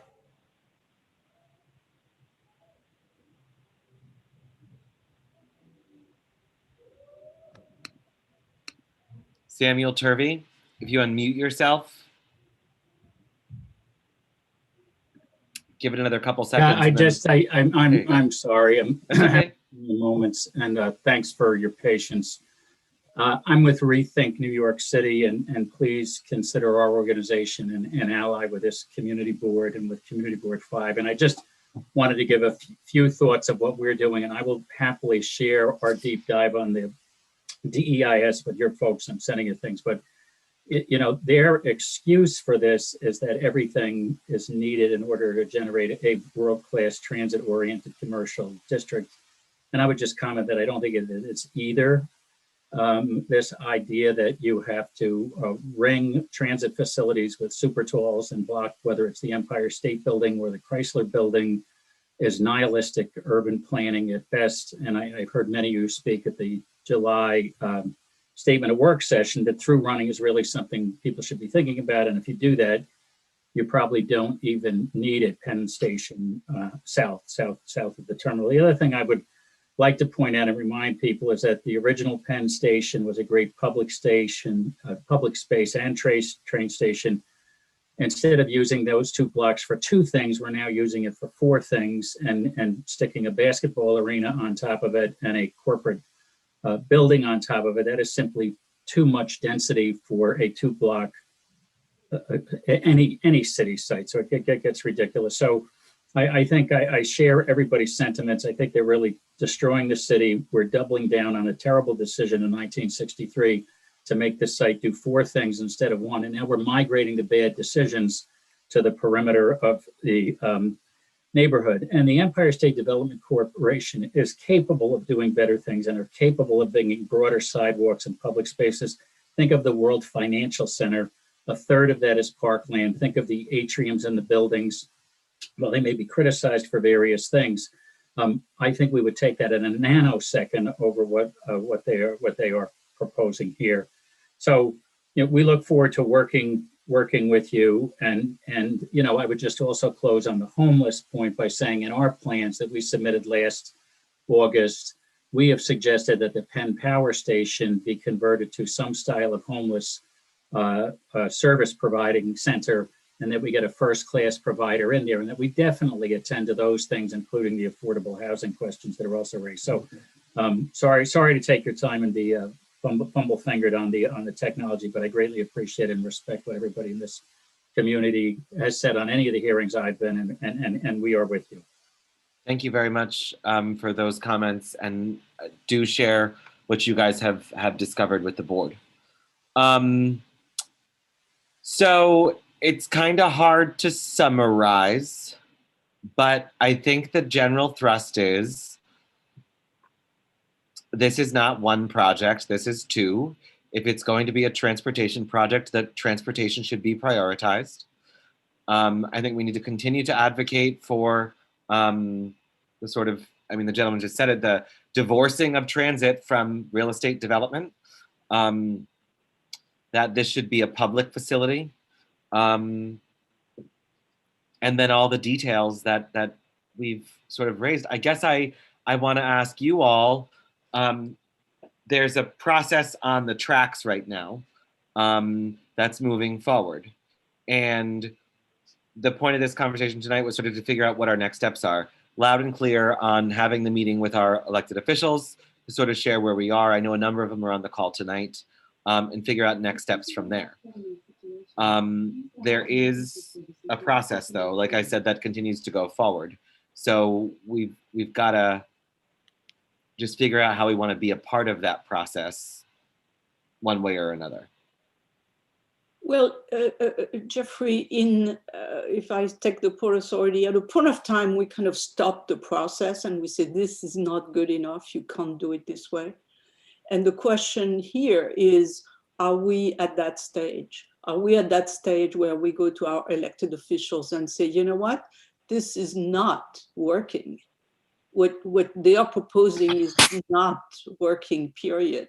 And there are too many fatal flaws in that project that trying to, make comments one by one and then be disregarded because it doesn't make enough profit, then I think maybe, there's too much density, it's not transportation. I mean, it's like everywhere we are finding major, major flaws.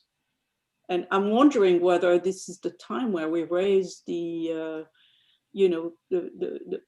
flag and say, time out. This cannot be running down the track over us. It's not proper. Yeah, I agree, Christine. I think it's now or never.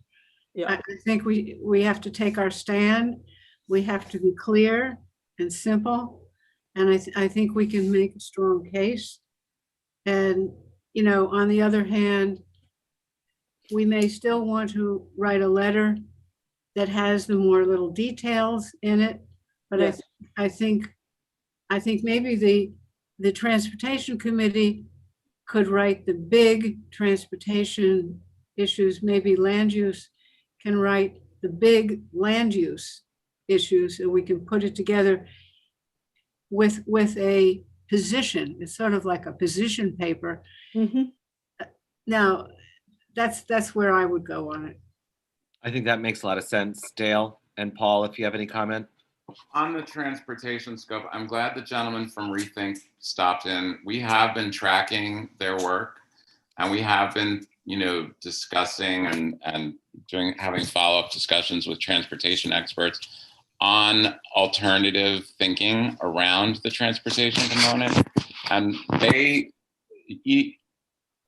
ESD sort of dismissed out of hand any possibility of through running, but I'm not actually convinced that their out of hand dismissal is entirely valid.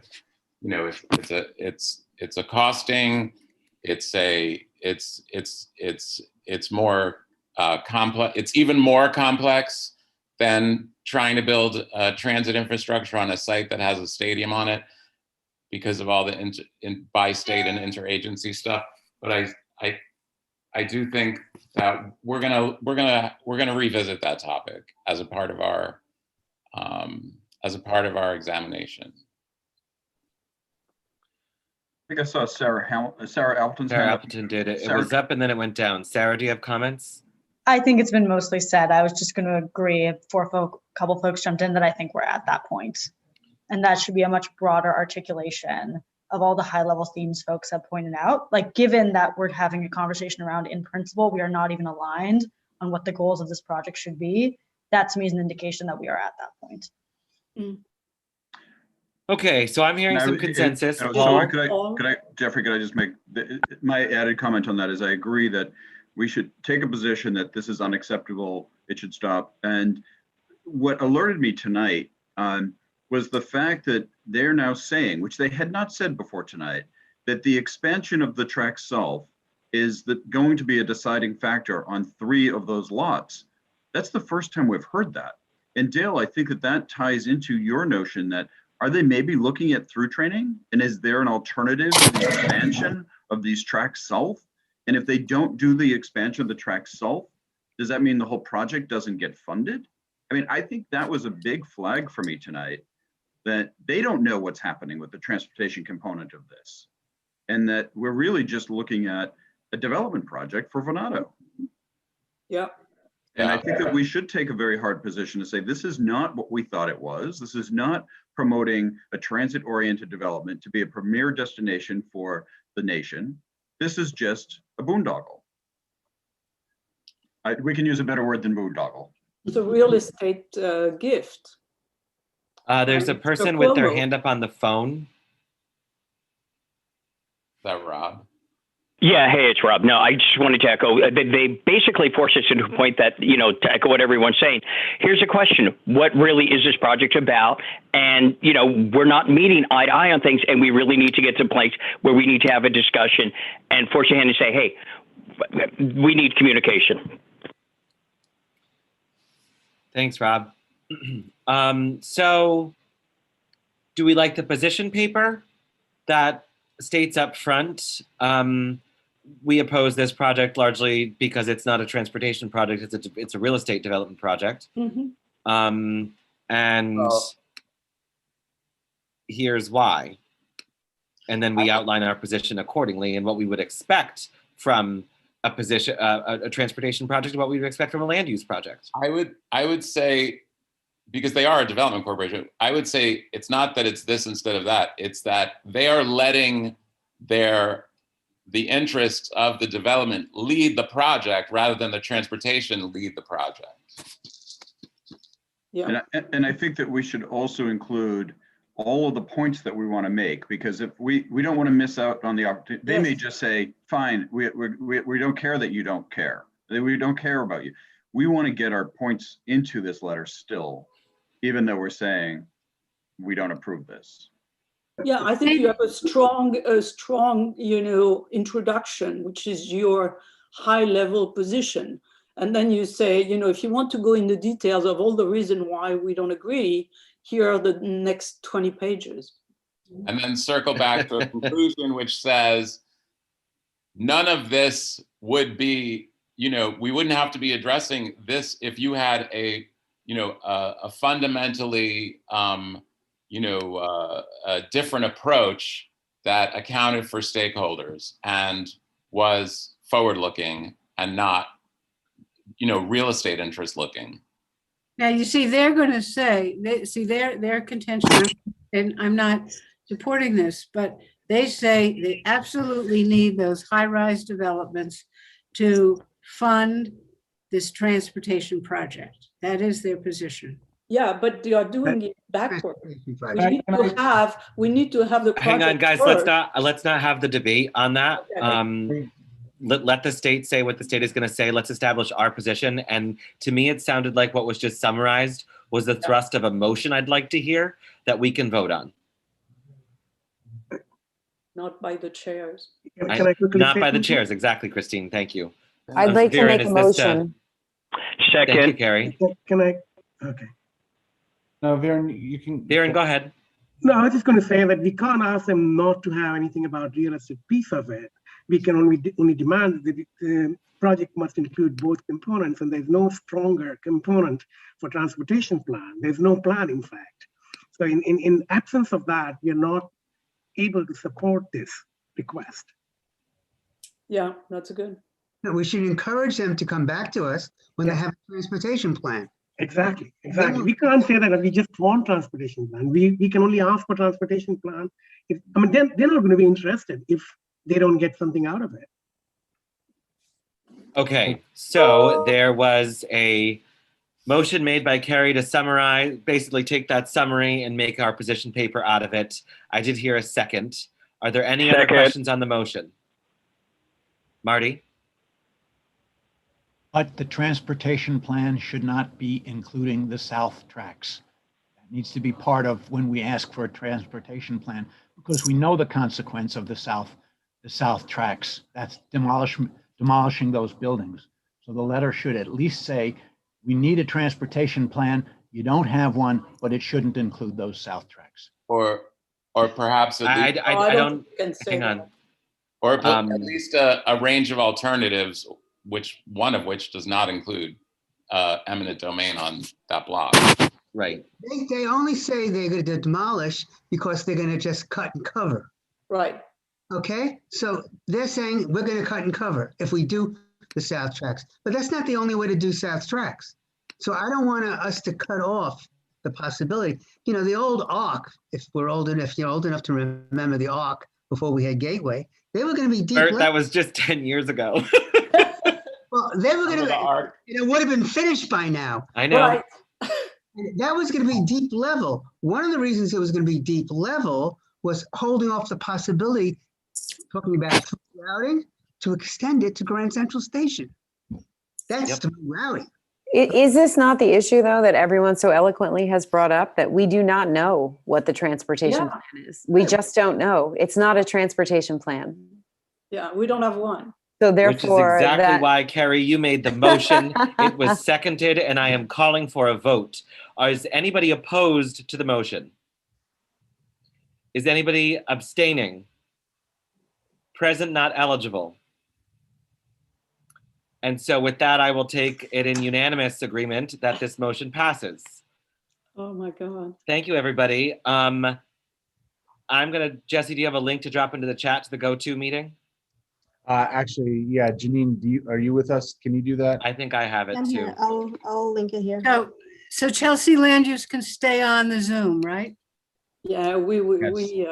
migrating. Give to the technology people the ability to move. We know when we're not wanted. Good luck, transportation. See you all. Thank you. Thanks. Okay, guys, I'm on both committees, so I'm torn between the two. You'll be excused from whichever Karen. one you're going to, Karen. So, but you have to make the decision, unless you want me to make the decision for you. Please make the decision for me. No, I will Aaron, not. I want you to stay on land use. We want you in land use, Farron. Okay, I'm going to try and do both. But we want send him me the in, link anyways. in transportation. What are you talking about? And Viren, you have to split. It's a takeover. It's a request takeover a of our split. members. Transportation, go away, please. Thank Start our meeting. Bye, Christine. Hey, Jesse, can someone please send me the new meeting code? It's not listed on the email. Rob, the number I can call in. Right now. The number I can call into. I just need the access code and the panelist code. Can I give it to you right now, Rob? Can I, since you're here? Yeah. Hold on. Here. Hold on a second. Okay, go ahead. It's the phone number is 1-8. Oh, no. I'm good with the phone number. I just need the meeting number and the meeting ID. The access code is 121-114. Wait a minute, 121-114. 181. 181. Okay. That's it. That's all. It's go to meetings. All you need is the access code. Is the phone number still the same? It's 1872. 1872. 240. 240. 3412. 3412. And there's no access code? I just gave you the access code. It's only one code. You need to like panelist code or okay. All the same. That's all I need. Okay, good to know. Thank you all. Have a good one. See you shortly. Thanks, Brian. Rob, sorry, Rob. It's okay. Are we just a quick question as a Chelsea Land Use, are we done with this conversation about what we saw ESG? tonight? Yeah. For tonight, yes, but Okay. as I said at the general meeting, anybody who has thoughts, questions, comments, please make sure to send them to me and Betty. Okay. And we'll work on this letter. So the letter will come from basically Jeffrey as the chair, the first vice chair of Community Board 4, but it will come out of both of our committees. And we're going to take all the components from Chelsea Land Use and all the components from Transportation and merge them in, much like we did on the scoping letter. So if anybody wants to have further conversations about it, I know I'll volunteer, and I'll volunteer Betty up too, that we're happy to talk to people anytime about this. Okay. Because it is huge. And that, and I'll admit that, and Brad is here still good. You know, I didn't read through the entire 500 pages that came as a response, but I did do a Control F to find Devlin on everything and found out what I commented on to see what responses I got. And that helped formulate what my thoughts were going forward, because those are the things I cared about. So, you know, Haloka is a name that you search for Haloka, there ain't going to be a whole lot of them in there. Then it's not going to confuse people. David would be more, you'd find too many, but same with Pescarella. You know, do a search. Okay. And find your stuff and then give some feedback to me and Betty. For what it's worth, as you know, a new member, and hearing in 1 month the 2 different plans for Port Authority and then Penn Station tonight was extremely depressing. And as Betty said, and my very first question that I wrote down was, what are our elected officials' position on this? Because it seems so upside down to me, especially after hearing what, you know, you guys have done all of this work, obviously on both things. So I didn't say anything because I don't know anything, but yeah, it's bad. Yeah, and the elected officials did all submit testimony, and to be honest, a lot of it was testimony cut and paste from our letters. So you can read what Senator Hoylman, Jerry Nadler, Corey Johnson, all of them submitted testimony. Yeah, they kind of followed our lead, but I think we need to ratchet up the passion from the elected officials. So I don't know. Now we've got 2 Chelsea Land Use Committee items on our agenda. It's 10 of 9. So I'm going to lead off with the Starrett-Lehigh Building application, which should be fairly straightforward. Jesse, do you have folks from Starrett-Lehigh that are going to do a presentation? We do. Lincoln Cole is with us right now. Lincoln, is there other folks from the attendees that I need to bring over for your team? Okay, while you're bringing people over, I'm going to hold on, Betty. I just need to have her answer that question. I'm sorry. Thanks, Jesse. Yes, we have in the audience Ward Dennis, Lok Chan,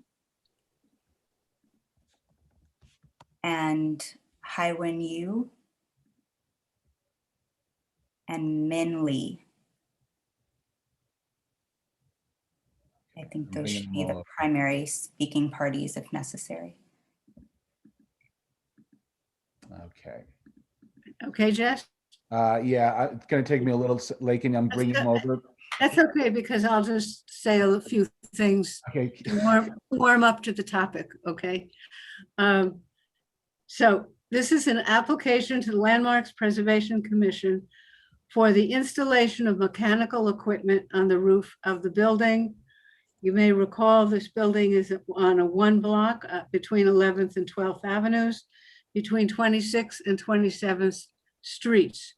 You will remember that this is a New York City designated landmark, and it's in the West Chelsea Historic District. And January 2021, we had a 6-page letter with comments on the draft scope for the DEIS for the Starrett-Lehigh and Terminal Warehouse project, which was a zoning map amendment, having a additional sub area to the special West Chelsea district. And it would have those 2 blocks added to it. And then there were other letters that we've written in 2019 about ground floor rehabilitation and another one on 12th Avenue truck base. So this is a discrete application. It's not, I just don't want you to be confused with the community board for a letter about the draft scope for the DEIS for the expansion of the Special West Chelsea District. This is a particular application for mechanical equipment. So Jesse, do you think the group is ready to present? Lincoln, I'm sorry, I had a little technical difficulty bringing over everybody. Who are the, can you, I think I brought over Ward and I bring over Loke. Who is, am I missing anybody else? Haiwen, Haiwen. Got it. Should be there. And I'm not sure if Min, M-I-N, Lee is in the audience. And also Eric. Oh, Eric is here as well. Thanks, Lokes. Yep, thank you. Sorry about that, Eric. Men Lee.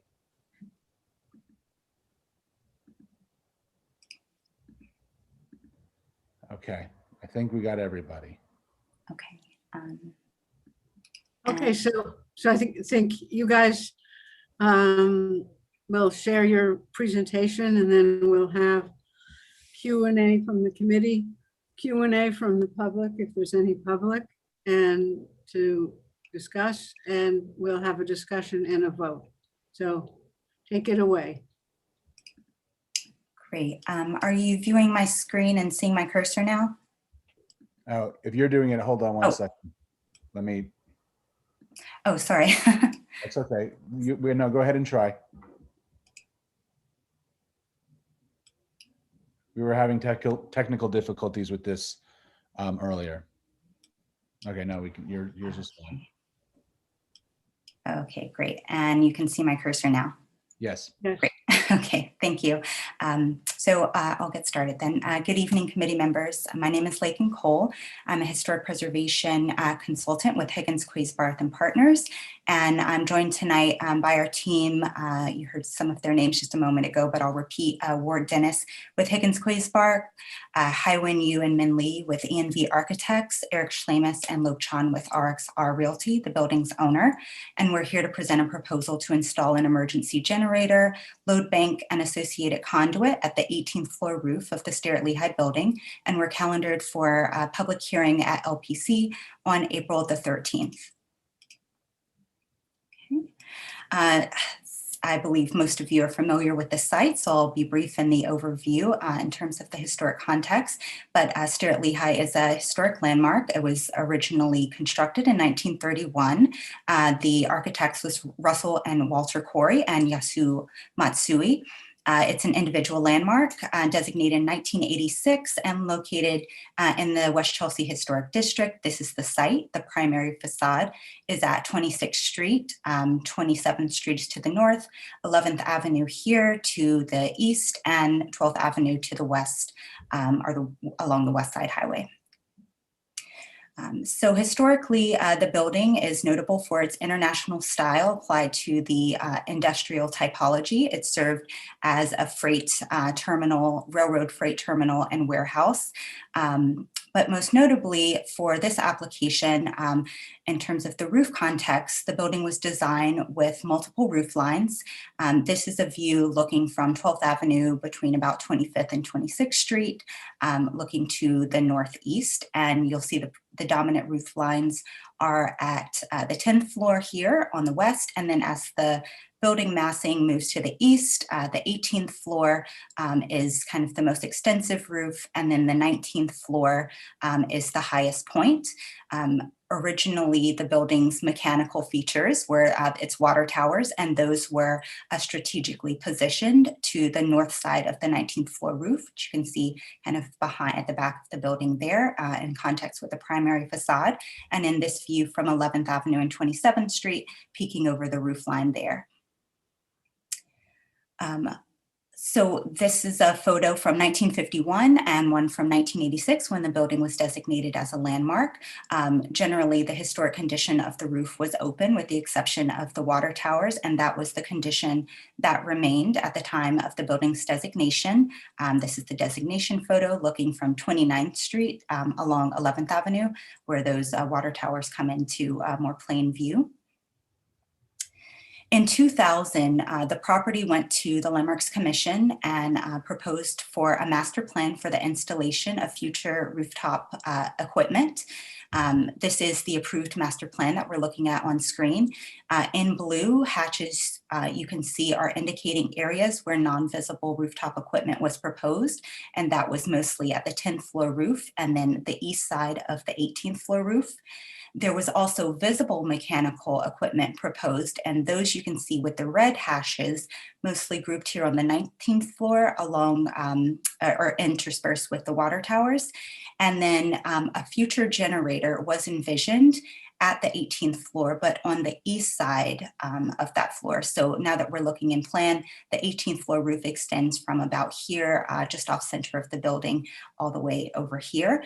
And this space, since the time of this master plan, 20 some years ago, has actually become a leased roof area. So the proposal now is to install that future generator, visible future generator, at this location on the northeast side of the 18th floor roof instead. Here's a more up-to-date overall aerial view of the building, showing the kind of post-master plan context and closer to the existing condition today, in that we have installation of HVAC equipment on the east side of the 18th floor roof and some condensing units at the 19th floor. This is the location where we'll be proposing a rooftop generator and the associated features. There was HVAC planned and installed at this location, but it has been relocated and it's the area is currently clear. Okay, so these are some other overall aerial views of the roof for context. So this is the generator unit. It is a pre-packaged, kind of weatherized equipment that its volume, kind of the form follows the function. These are more detailed drawings of that unit. It's T-shaped in plan. The generator is at the center of this unit, and in elevation, there's intake and exhaust ducts that are setting atop of the generator. And the whole thing is set on 3 foot of dunnage. It is clad in metal material that can be painted. And the color that we're proposing is power mode white, which you can see here and will show up in our rendered views later in the presentation. And we selected this color because of, one, we thought it was a color that would help blend this visible unit into the sky in the background, as well as being appropriate color to the building itself.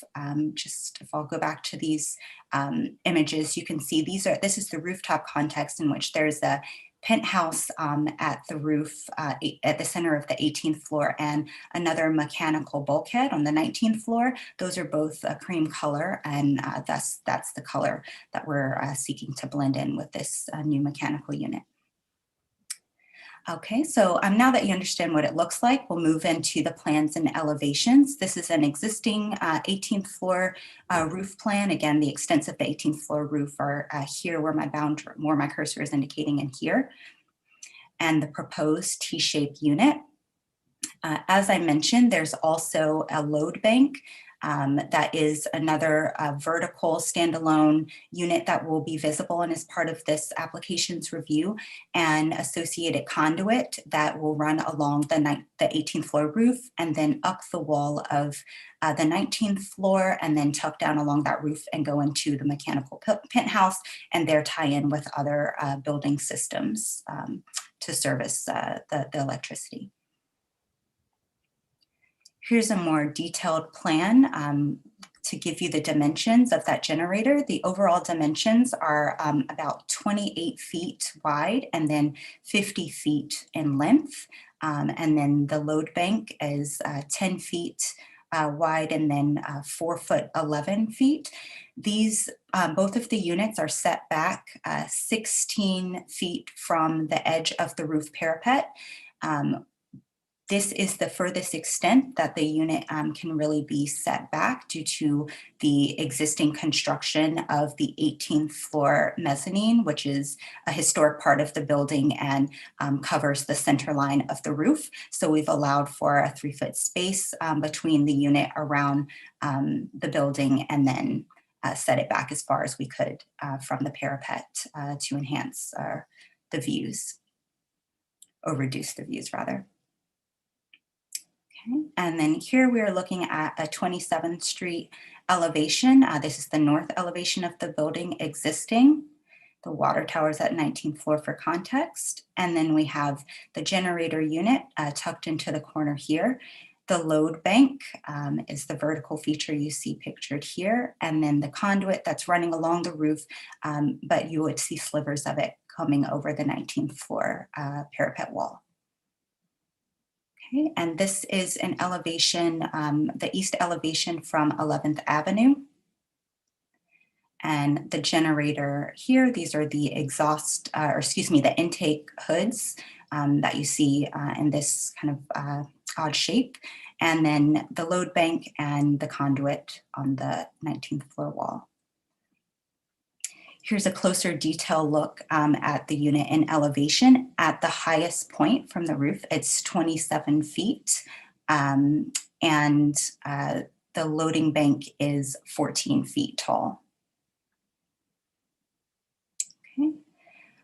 So here's another axon compared with the one we showed you before so that you can understand the proposed unit in context with the rest of the building on the 18th floor.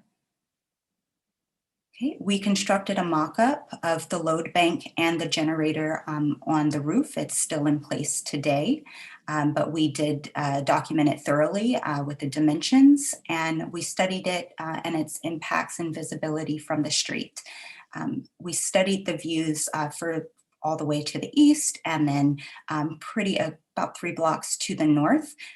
What we found was that generally close up to the building, and I should point out that the site is in pink here at the center of the yellow, which indicates the boundaries of the historic district. But in the close-up views from the east and the west, so that includes view 1 and 2, and 7 and 8 on the west, the unit is not visible due to the height of the building and the setback of the units. However, as the street slopes up and we get a little bit further north between views 3 and 6, it does open up and to become visible in the view shed from the sidewalk. So I'll walk you through each of those views. This first view is from the south of the building at 26th Street and 11th Avenue. The generator is tucked far back on the 18th floor roof there, so you cannot see it at all. Also from 27th Street, so that's located here where my cursor is.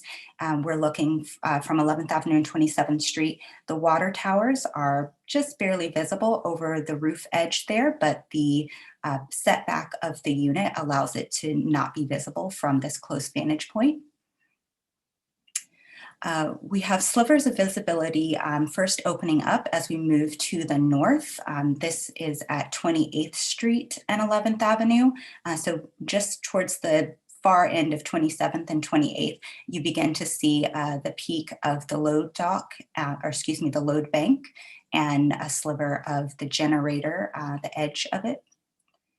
And this is our maximum visibility from 29th Street and 11th Avenue as the lower rise buildings in the foreground kind of recede out of your eyesight and you get the long view over those buildings. Okay, so again, this is view shed 4 and then view shed 5 moving along 29th Street towards the west. There's an undeveloped site that we're seeing the generator and the load bank overhead from a very pretty long vantage point, I would add. And then as you move further west, we're at 12th Avenue and 29th Street. The building itself and that massing starts to obscure the view, such that moving further south along 12th Avenue, it's lost, the view is lost from sight. So with that, I will conclude our presentation and be happy to answer any of your questions or hear your comments.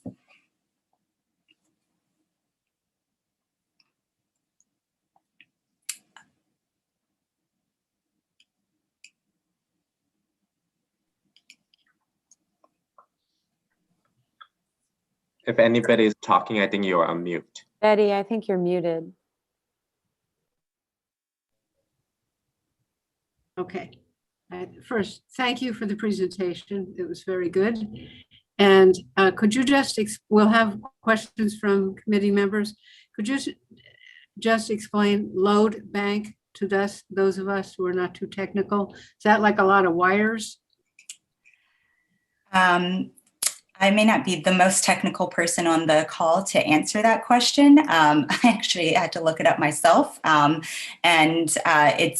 It develops the electrical load as best as I could come up with an understanding, and converts the energy into waste heat. I don't know if you would like to understand more than that. If so, I would invite my colleagues at E&D. Let me try and explain it. It's more of a go-between. So the main power will come into the load bank, and that will power the generator. That's all. It's more of a backup battery that's supporting the unit itself. Okay, I think we get the picture. Other people have more questions, we can pursue that. So I'm going to look at hands up. I wasn't paying close attention to who went first, but Marty DeCat. Thank you so much. I appreciate the presentation. Mine is really a curiosity question. And it may have something to do with a load bank, I can't tell. Are you capturing waste heat, and are you using it in some sort of beneficial way? We have an environmental committee on the board, and this is an environmental question.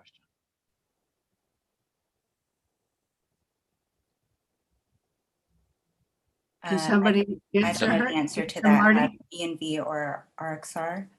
So. I'll pivot the answer to the question a little bit.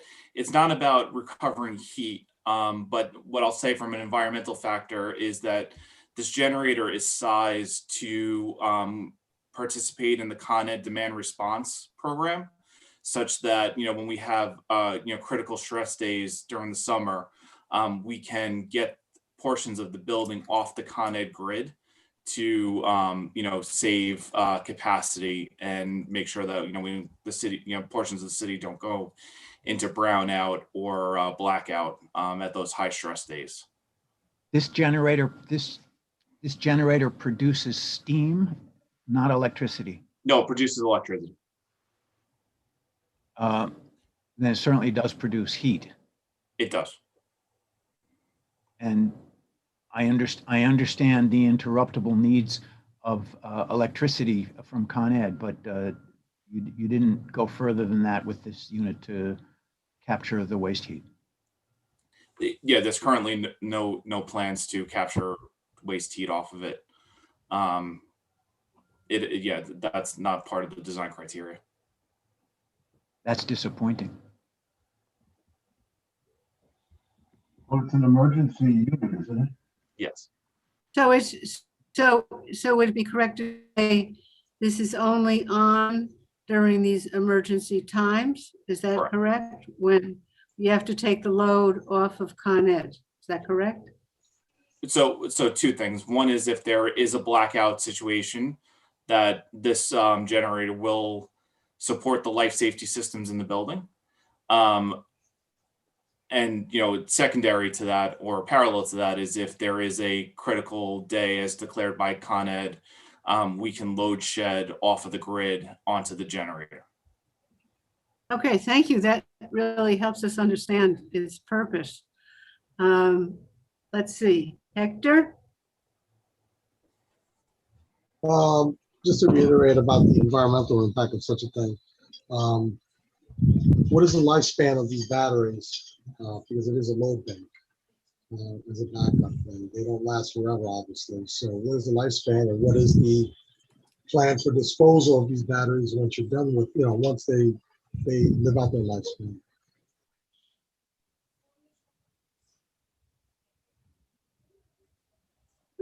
Is somebody going to answer that?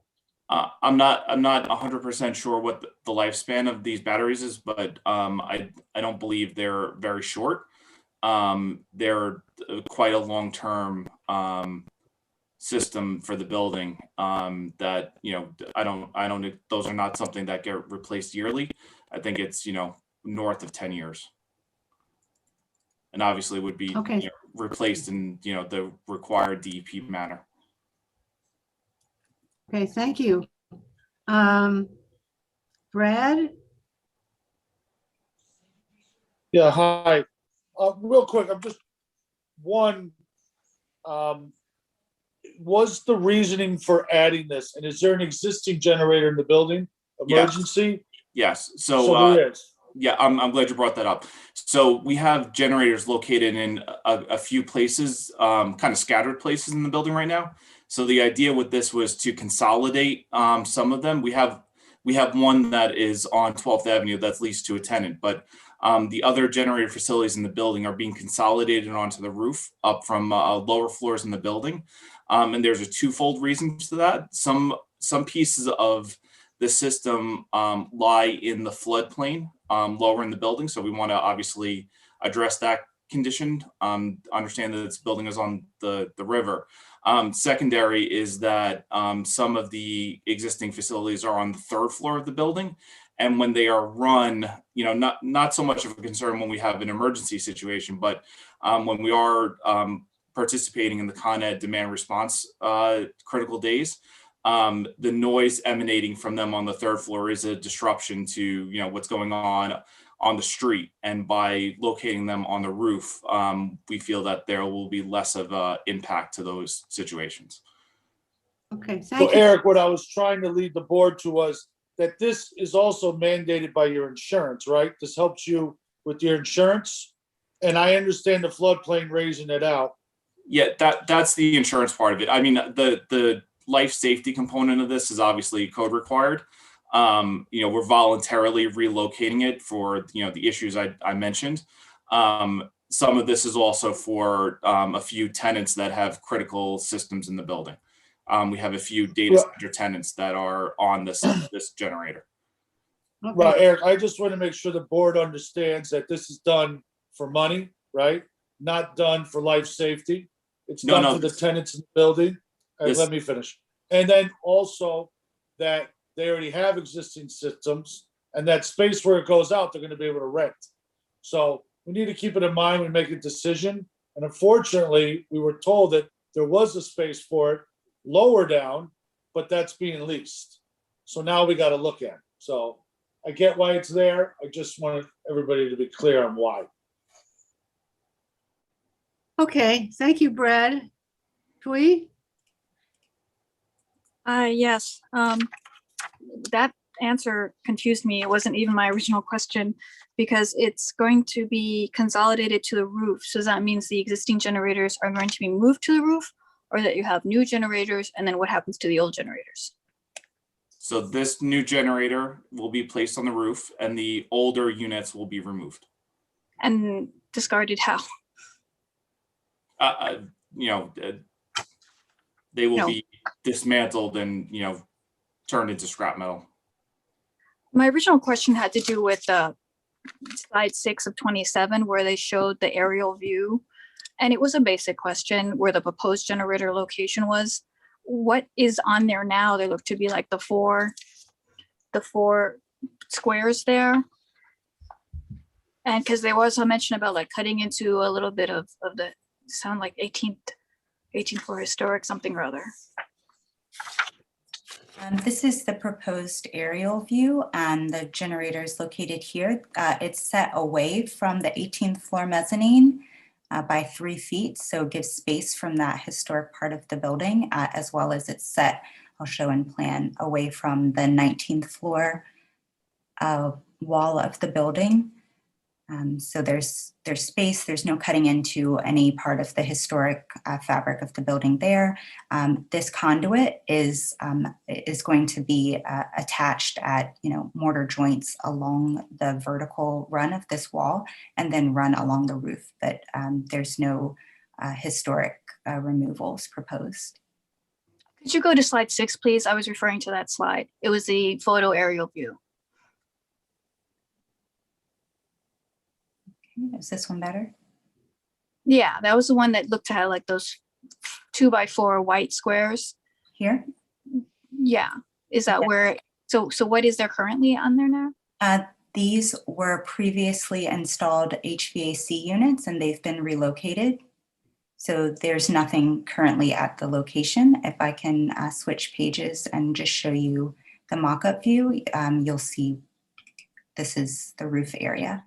More close up, and this is where the generator will be constructed. That HVAC has been relocated already. And then here is a space actually showing the space between this mezzanine part of the building that you see in the background and the space between. So there won't be any disruption to the historic fabric in that respect.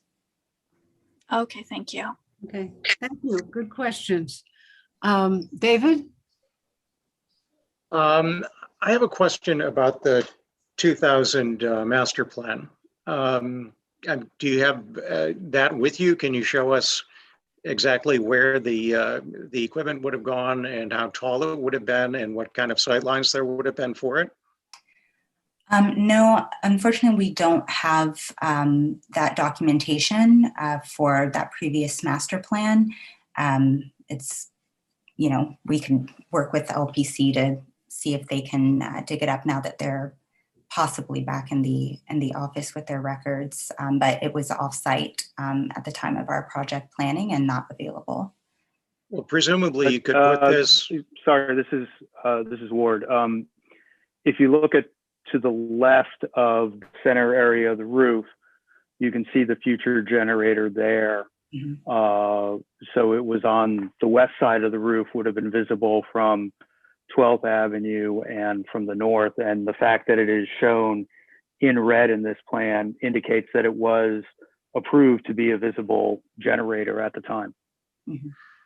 Right, but you don't have any elevations or mock-ups from the sidewalk of how visible it would be? No, those are on paper plans that neither us nor LPC can access right now. Okay, and that space isn't available because the roof has been leased. Yeah, that roof has been, it's been leased, I think, for a long time. I think it was even. It's an outdoor space for the tenant that's on that floor. Okay, I took a walk around the building this afternoon, and Jesse, I had emailed you 4 photos. I don't know if you have them available to take a look at. Jesse, are you there? Yeah, give me 1 second, David. I didn't see those. Let me see if I can. While Jesse's looking, it just occurs to me that this is a very large unit. And, it seems clear to me that it's more than about emergency functions, like keeping the stairwells lit. And it has a really big impact on the appearance of the building. I don't know if we can go to the long elevation that shows the water towers in the submission drawings for LPC. Do you want the elevation, or we're talking view? Yes, right there, that's fine. Mm-hmm. You can see how the water tanks integrate with part of the design of the building that has a vertical emphasis. And even when air handling units were put on the roof, they were put in among those water tanks specifically to maintain that kind of limitation and to relate them to the verticality of the architecture below. As Lakin said, the water tanks were strategically located. The problem that I have with this unit is that it's just kind of accidentally located. And it really does have a much bigger impact when you walk around and look at it.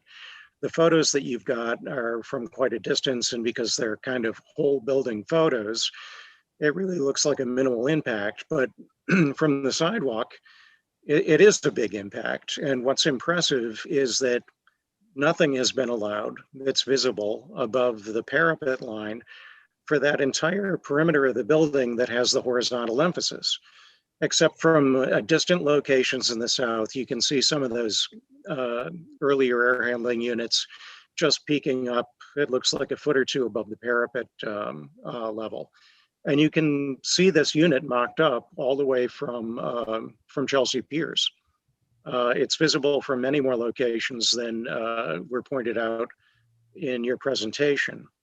It's visible from Hudson River Park. And I just think it's a major disruption of the impression that the building creates and that it was designed to create. And it's a deviation from the system that had already been developed to kind of absorb rooftop equipment in a coherent way that worked with the design of the building. You know, if you continue walking down Hudson River Park for another 15, 20 minutes and look up at the Whitney, you can see Renzo Piano doing the same thing with the air handling units on top of it, kind of neatly arraying them with relation to what's underneath. It's almost as if he's learned from this building. I think it would be a real shame to introduce this and, you know, I would say go back to the drawing board, incorporate it within the building, or lower it to the point that it's not visible over the parapet. I just find this completely unacceptable. Did you walk on to Chelsea Piers to see this? Because I walked this afternoon, I walked around the blocks around and I saw very little on the nearby blocks, but I didn't walk to Chelsea Piers and I didn't walk to Hudson River Park. So yeah, is that what you were looking from? Yes, Jesse, have you found those photos? Yeah, I have, David. I'm trying to uncompress them. Give me one more moment, please.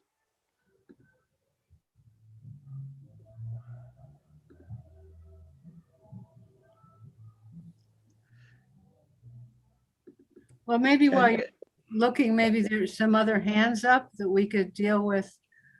Can you stop sharing your screen, please? Sure. Thank you.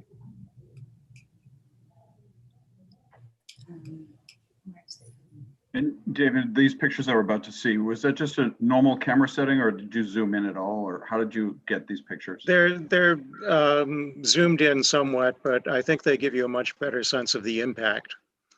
So it's not the eyeball view from the Hudson River Park, it's a zoomed in view, correct?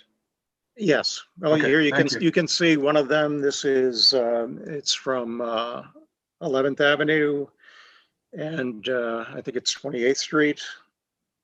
That's going to go through them, David. You all right? You tell me. Can I keep on going through them, or do you want to stop on this one? Well, if we could just go back so that we can see it. Yeah, right now we see something blank. Sorry. Yeah, you can see how much it sticks up. It's like adding a story and a half to that part of the building. And if you go to the next one. So if I was walking along and I didn't have a zoom camera, would it look like this?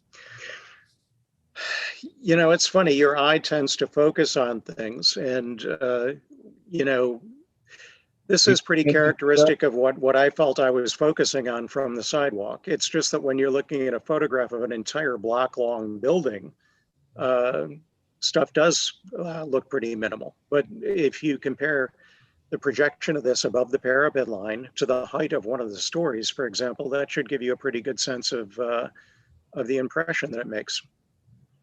Do you see the new photo, David? No, I'm still looking at the first one. Okay, I'm not sure. Okay, hold on one second.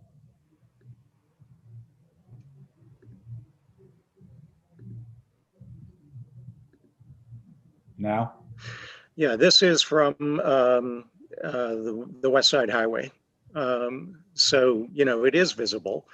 And the farther you go north, the more that you see of it. If we could go to the next one, Jesse.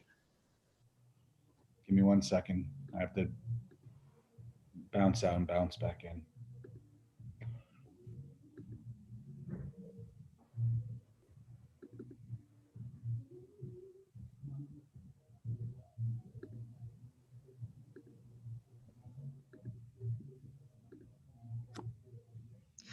Yeah, this is from like Chelsea Piers. I'm sorry, it's quite out of focus, but it is visible. And here to the right, you can see those air handling units looking kind of silver. And even though this mock-up is on the far side of the building, it rises up even higher than these air handling units that I think are on the nearer side.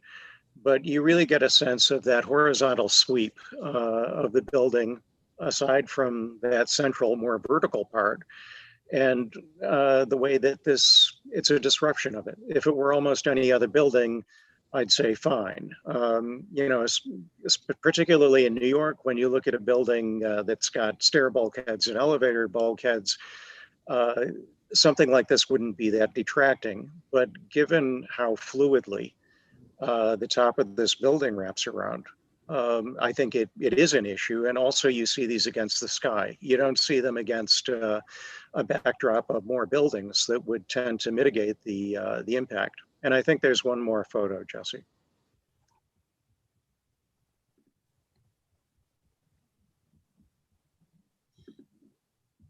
I'm sorry, hold on.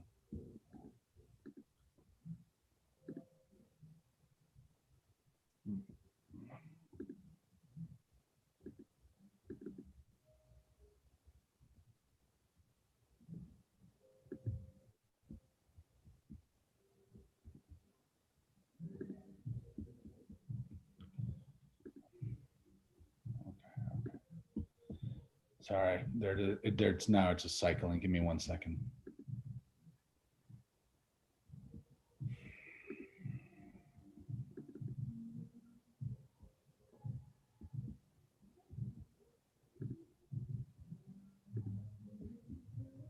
I see hands up, but I thought maybe I should just wait until Yeah, David. let's move on.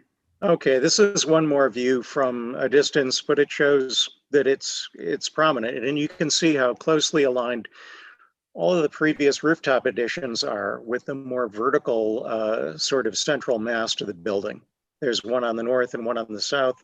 The one on the south actually rises up and conceals the view of the water tanks from the south. You know, it was very carefully thought out historically.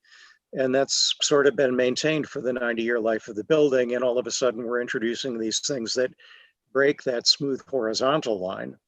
And it seems to me that, you know, these are discretionary. It's way too big an emergency generator to just be powering lights and stairs or what's required by code. It seems to be for the benefit of some of the tenants. And it could be internalized. You know, sure, it would be a loss of leasable space, but I don't see a compelling reason for a landmark building of this stature to have to be diminished in this way by the addition of these units. Okay, thank you, David, and thank you for taking pictures. Let's go on. There's a person that says, please rename. Is that person here?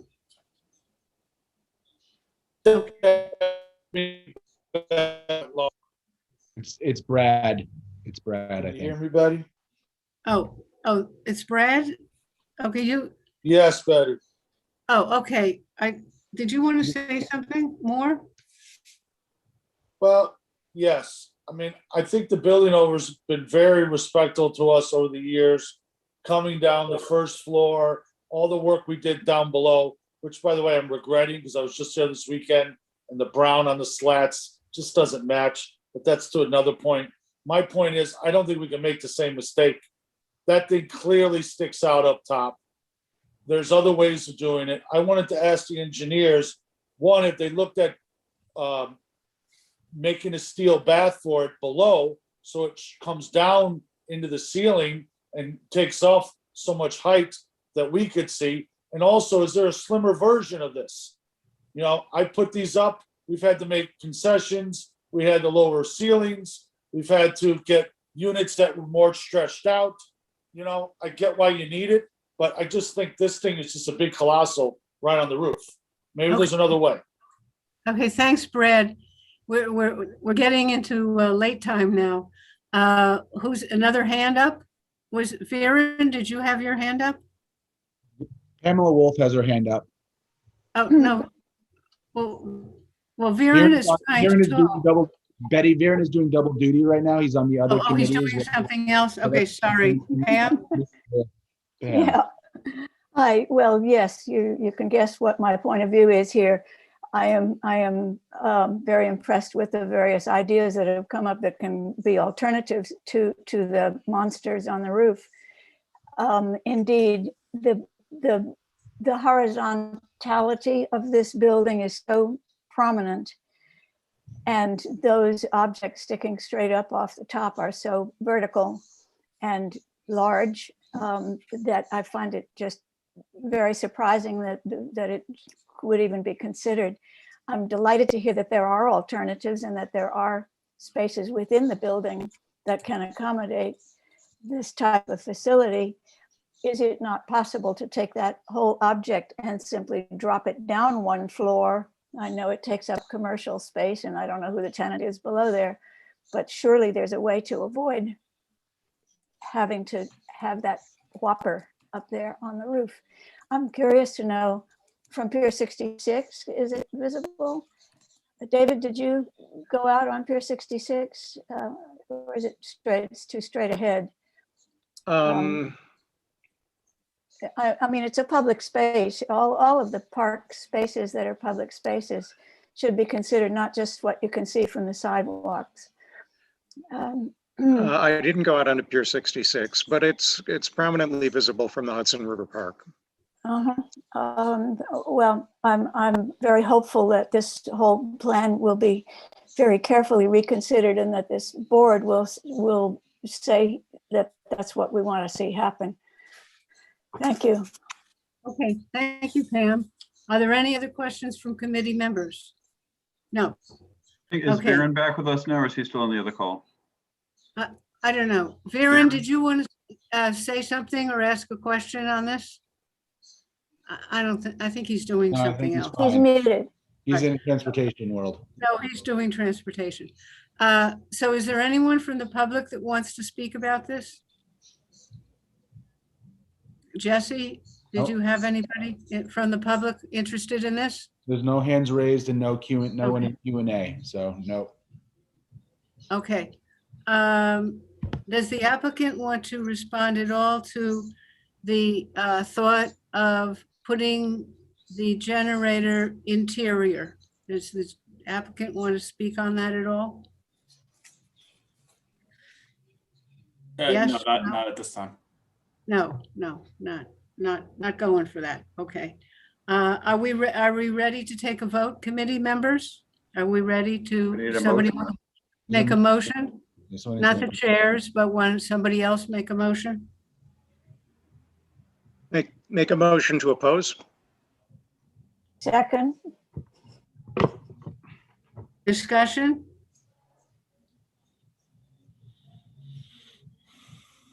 Do I take it that people are in harmony with the opposed position?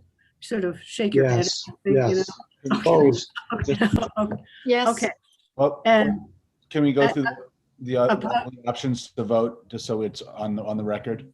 Oppose, what did you say, Paul? What did you say, Paul? No, it was Jesse.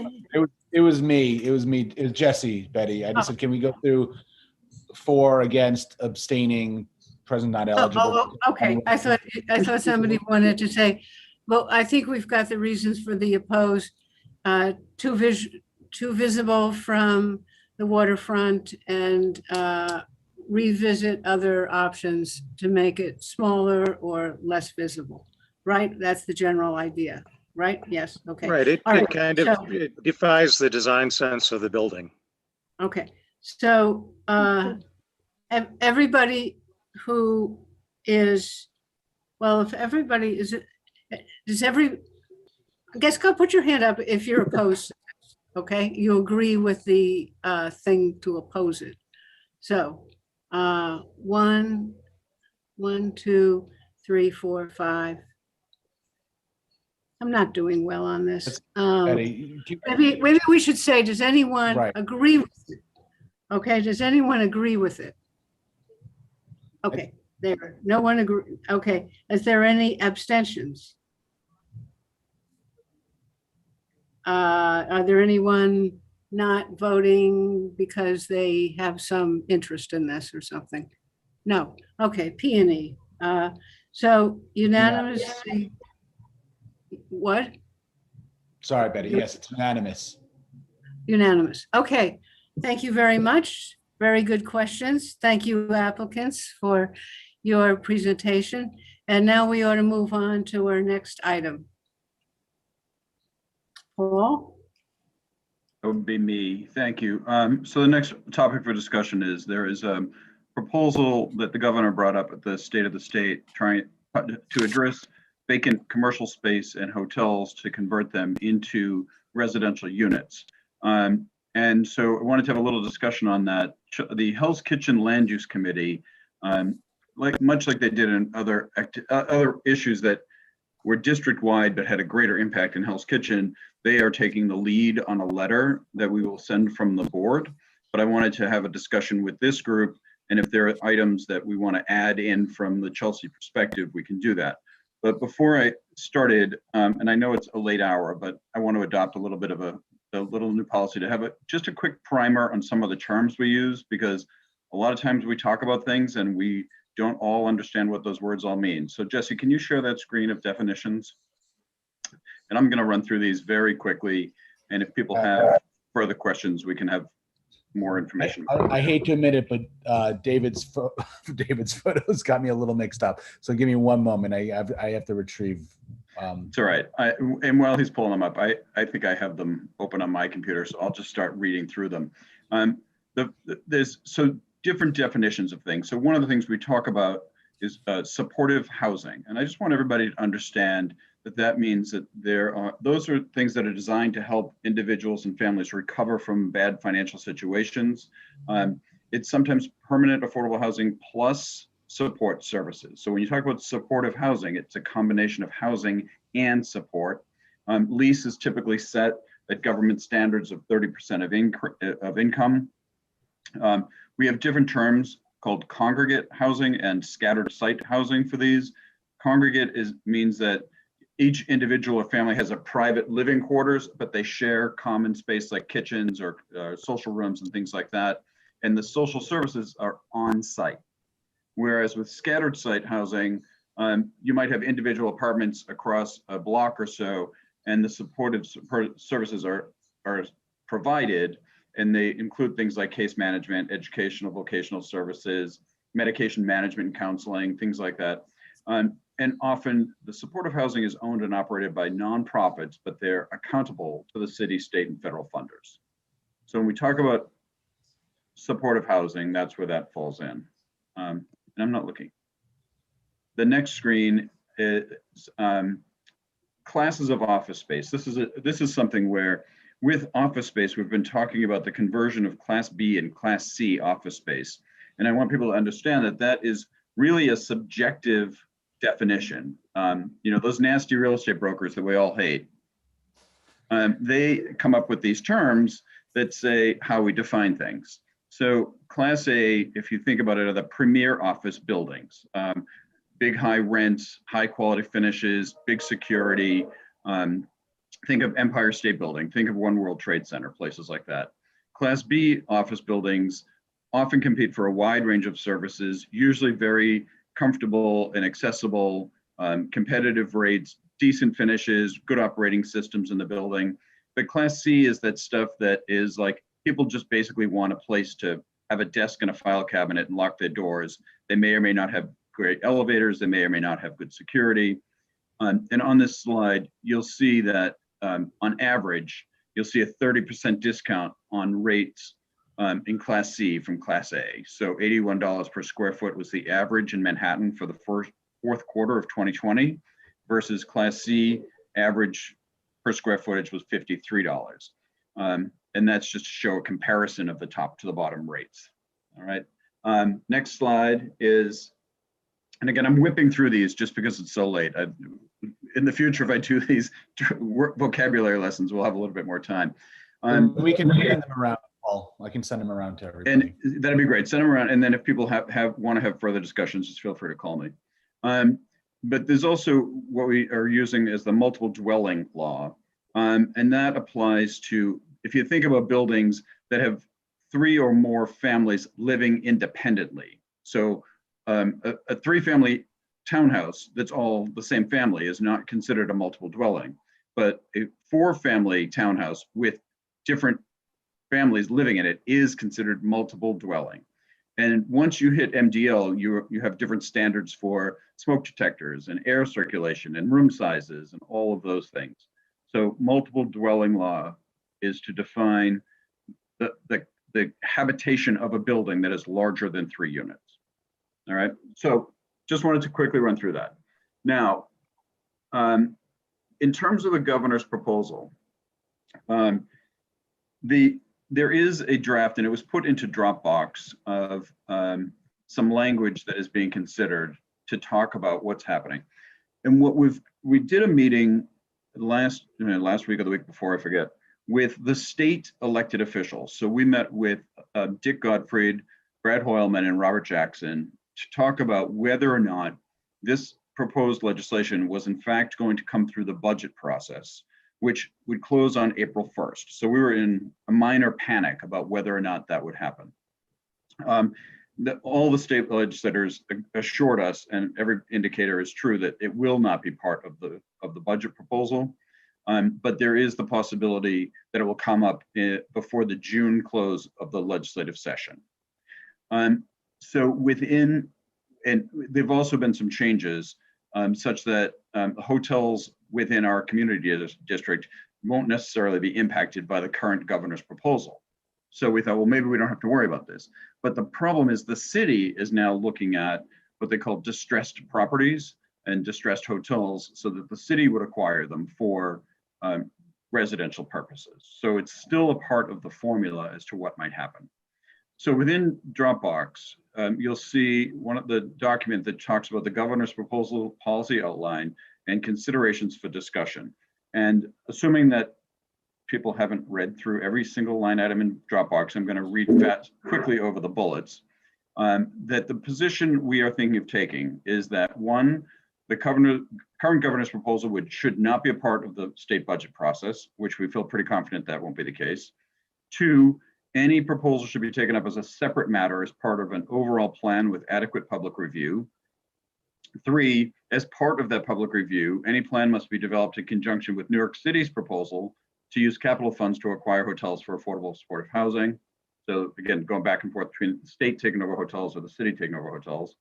4th is that social service facilities or supportive housing should be distributed throughout, but not cluttered in the district, so we can avoid the 36th Street situation. And that we as a board would not support the idea of paying into an affordable housing fund without a robust set of criteria for implementation and regulation. And then the final point is that any proposal to take over commercial or hotel space for residential use should consider the community board's affordable housing plan, which is the 2019 update. So one of the things that we are trying to work on is to compile data. Like right now, we don't know what hotels would qualify for this, and we don't know what the commercial office space would be. What's Class A, what's Class B, what's Class C, what's distressed. There isn't a comprehensive database to show us where these locations could even occur. So one of the things that we're trying to work on is to build that data and clean that up so that we know how to build a plan. Essentially what we're trying to say is, if the city's going to acquire a hotel to put in housing, it needs to fit into an overall plan. But that plan has to also include what else is in the neighborhood and what's adjacent to it and what's nearby. So we're working on that. And I want to have another follow-up conversation about that point. But now I'm going to stop talking and open up for comments, thoughts, impressions. Nobody? We're all tired. Well, I was just going to add to what Paul was saying is that that us making an existing maps and lists of these facilities could be the start of smart planning. In other words, to avoid saturation in some streets and that kind of thing. And Paul, why don't you jump into the fact that we'd like to have some help from Well, because I want Chelsea. to, Betty, I want to hold off on that until I get feedback on the overall perspective of this plan. Then I'm going to talk into the details. So let's see if people have thoughts about the original, like the overview of what is going on and what the letter is going to say that's going to go to the governor. And Kid, I saw your hand come up. Yeah, just first of all, really like the bullet points and appreciate you talking us through all of this. I wondered if you and Betty and co thought at all about including a piece around operators. One of my takeaways from the 36th Street situation was when there's a strong operator, folks get the services they need, security is much less of a concern or no concern at all, and everyone wins.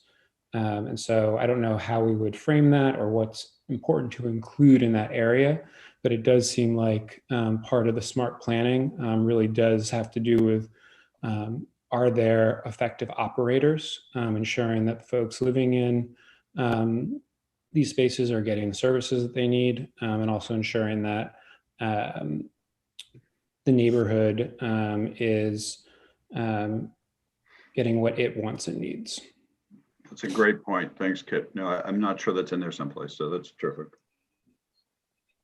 Tweed?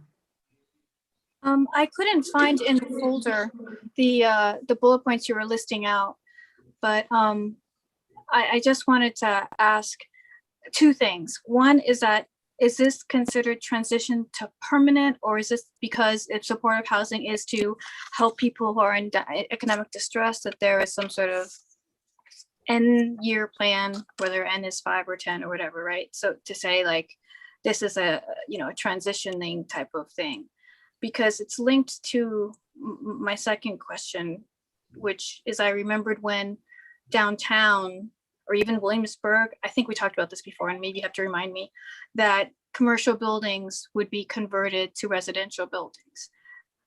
There seems that there needed to be some sort of process, and it's not just, okay, the ceiling's got to be dropped down. You don't have those weird, office ceilings anymore or what have you.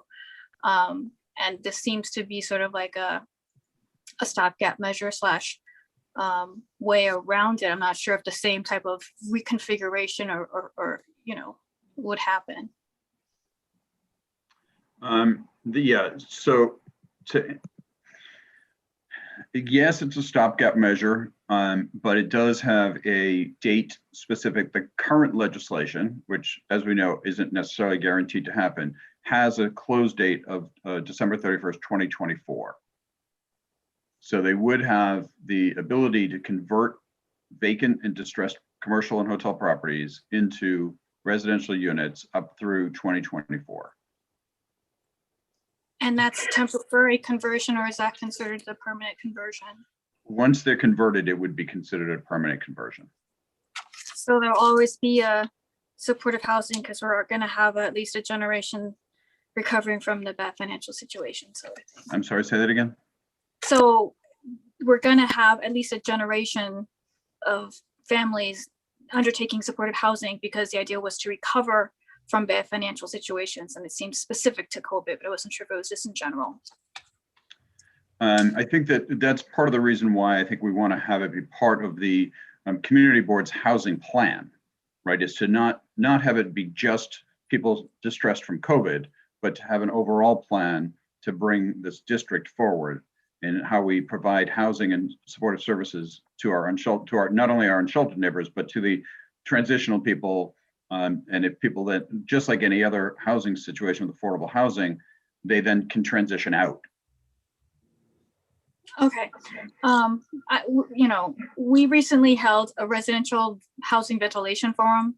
So that's going to be a concern too, that these offices and hotels and whatever are going to be properly ventilated for residents, specifically because if you don't, then the way any airborne viruses are, they can either remain suspended in air for a certain amount of time. And we want to make sure that any housing, and even if we're going to convert it to more residential, that more families aren't going to be affected. I'm making notes. That's why I'm not talking.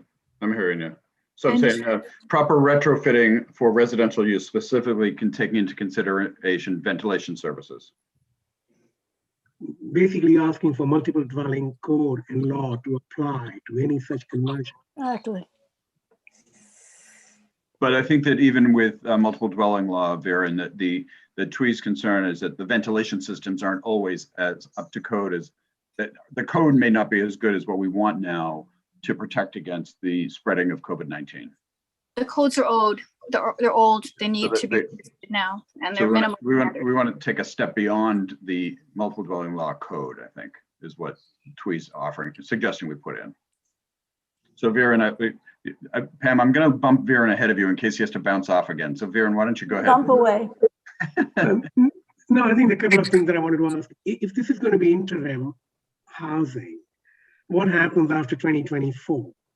Does it go back to being something else, or it stays the way it is? My understanding, and I might have this wrong, but my understanding is that once converted, it stays as is.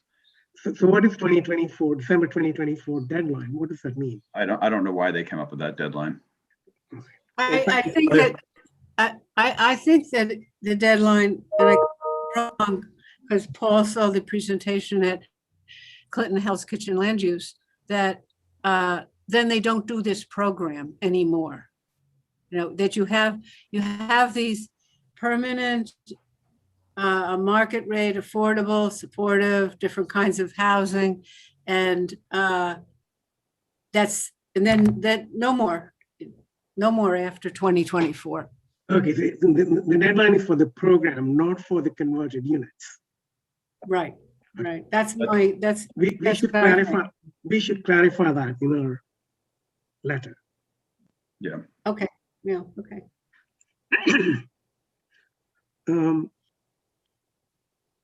Pam? Mhm. So what I'm getting is that CB4 is planning to invent the wheel again and produce a master plan for CB4, the whole area, that describes where all of these sites are and what categories they fit into and what's available for this. And do we not need? That's a big undertaking. Do we need an intern to set about this? See, now you're moving to what Betty wanted me to start with. But I want to clarify, Pam. Yeah. That I wouldn't call it a master plan, okay? Because what we're trying to do is map existing old office buildings, hotels with 150 rooms, that kind of certain kind of office buildings. So it's not a master plan for parks and, you know. No, I'm just talking sanitation about or anything. identifying the specific sites that might be up for grabs for this effort. Well, you know what? I think it'd be amazing to be able to see what's out there and what's available. Right. So yes. call it a So grant plan. yes. Let's get to the top. Let's stick to the yes. So what Hell's Kitchen land use team has already started to do is to compile a list of all of the hotels that fit into this criteria. There you go. What they're trying to continue to search to do is to compile all the list of commercial office space within Hell's Kitchen. What they're asking us to help with is to list all of the hotels in Chelsea and list all of the commercial office space in Chelsea. So we've been having a number of conversations with people about this to see how we can best compile that data and best analyze that data. And one of the thoughts is the Department of Finance, those are the people who collect the tax dollars. Those are usually the people who know what everyone is and who owns it and what they're paying. So downloading the data of list of hotels and a list of commercial office spaces, and then ask for some help from this committee to go around and review that list and say, oh no, that hotel doesn't exist anymore. That hotel has 500 rooms. That hotel has 10 rooms, and help So us refine the list of data. And the same with the commercial office space. The reason that I went through the Class ABC training just now is because the Department of Finance does not list office space by Class A, Class B, and Class C. But there are some criteria. Does anyone? Where is that information to be found if it is? The advertising of the various real estate brokers. They'll say, I have Class A space. They may or may not. They may be lying, but. You know. Right. You know, those nasty, as I say, those nasty real estate brokers. So so the thing is, it's somewhat subjective, but it can be, a lot of it could be based on year built. You know, stuff that's built before the 70s is unlikely to be Class A space, with the exception of Empire State Building.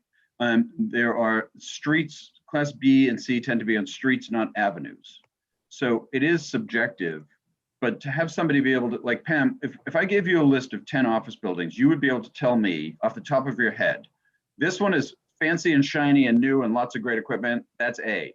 This one doesn't even have a functioning elevator, that's C. Like, very subjectively go through it like that. So we're looking for some help to compile that data so that once the legislation moves forward and we have more specifics about what the legislation is, we as a community have a sense about what would be acceptable to be converted to residential and what would not be accessible. All right, Mike Noble, thank you so much. We'll catch up later. So the question, yeah. Thank you, Mike. See ya. We're all hitting our wall here with the Zoom meetings. So, the issue is what is and is not convertible based on that. So Viren, your hand has been up. Do you want to add something here to this conversation? No, just a couple of things. I managed to get some data about the hotels in Chelsea, the addresses and everything else. There's no way for us to know how many rooms each of those hotels have.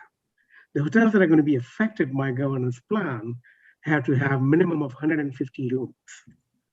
So we're not looking at any hotels that are smaller than 150 rooms. I think it's the opposite. I think it's 150 and less. Yes. Small. Yeah, that's what I'm saying. I'm sorry, I meant maximum. Right. Okay. Thank you. Sorry. So that's going to be also hard. So I have the data. The second thing I want to ask you is going back to Pam's point, is there any kind of money that we can actually pay to some students? We can get this done fairly quickly. Just hire a couple of interns over the next 2 weeks and get it done.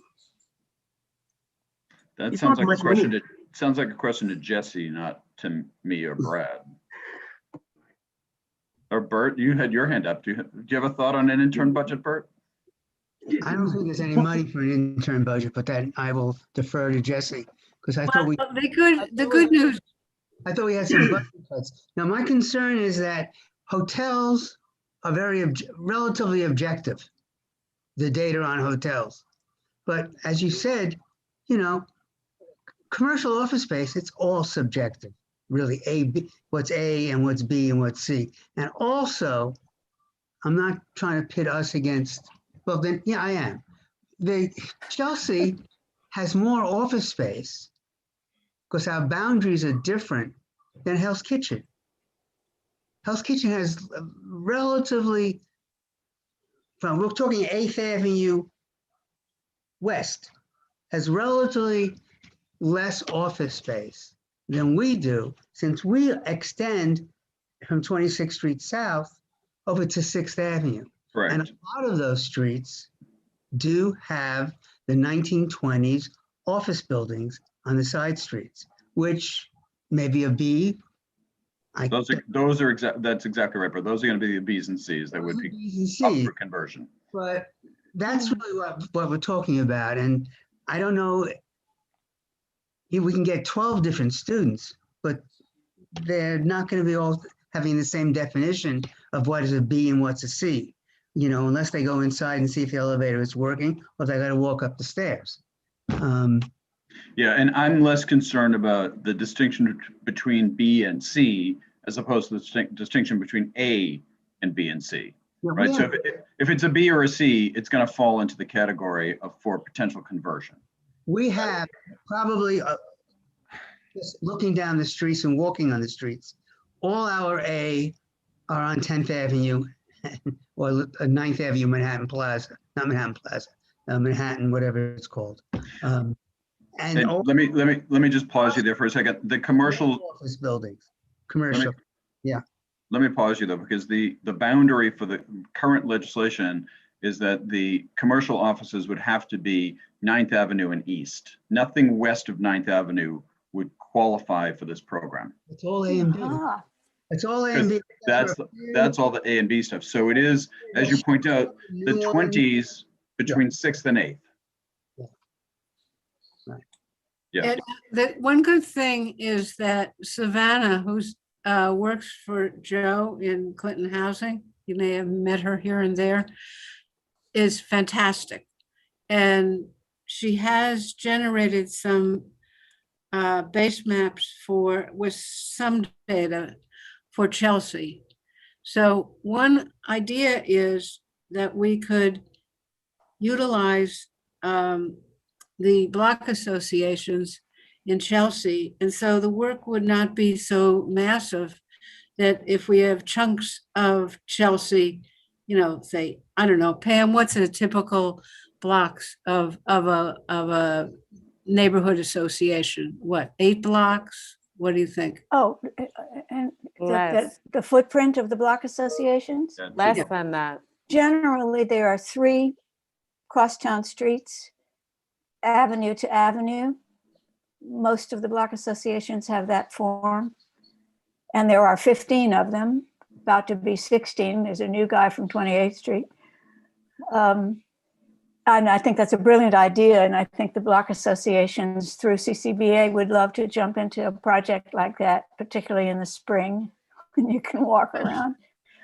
Sorry about that. We want to try to do it faster, very soon, you know. Very quickly. All right, hold on. Yeah, Betty, well, next week is spring, you know. So yeah, there you go. There you go. Paul, did you say nothing west of sorry, west of 9th Avenue?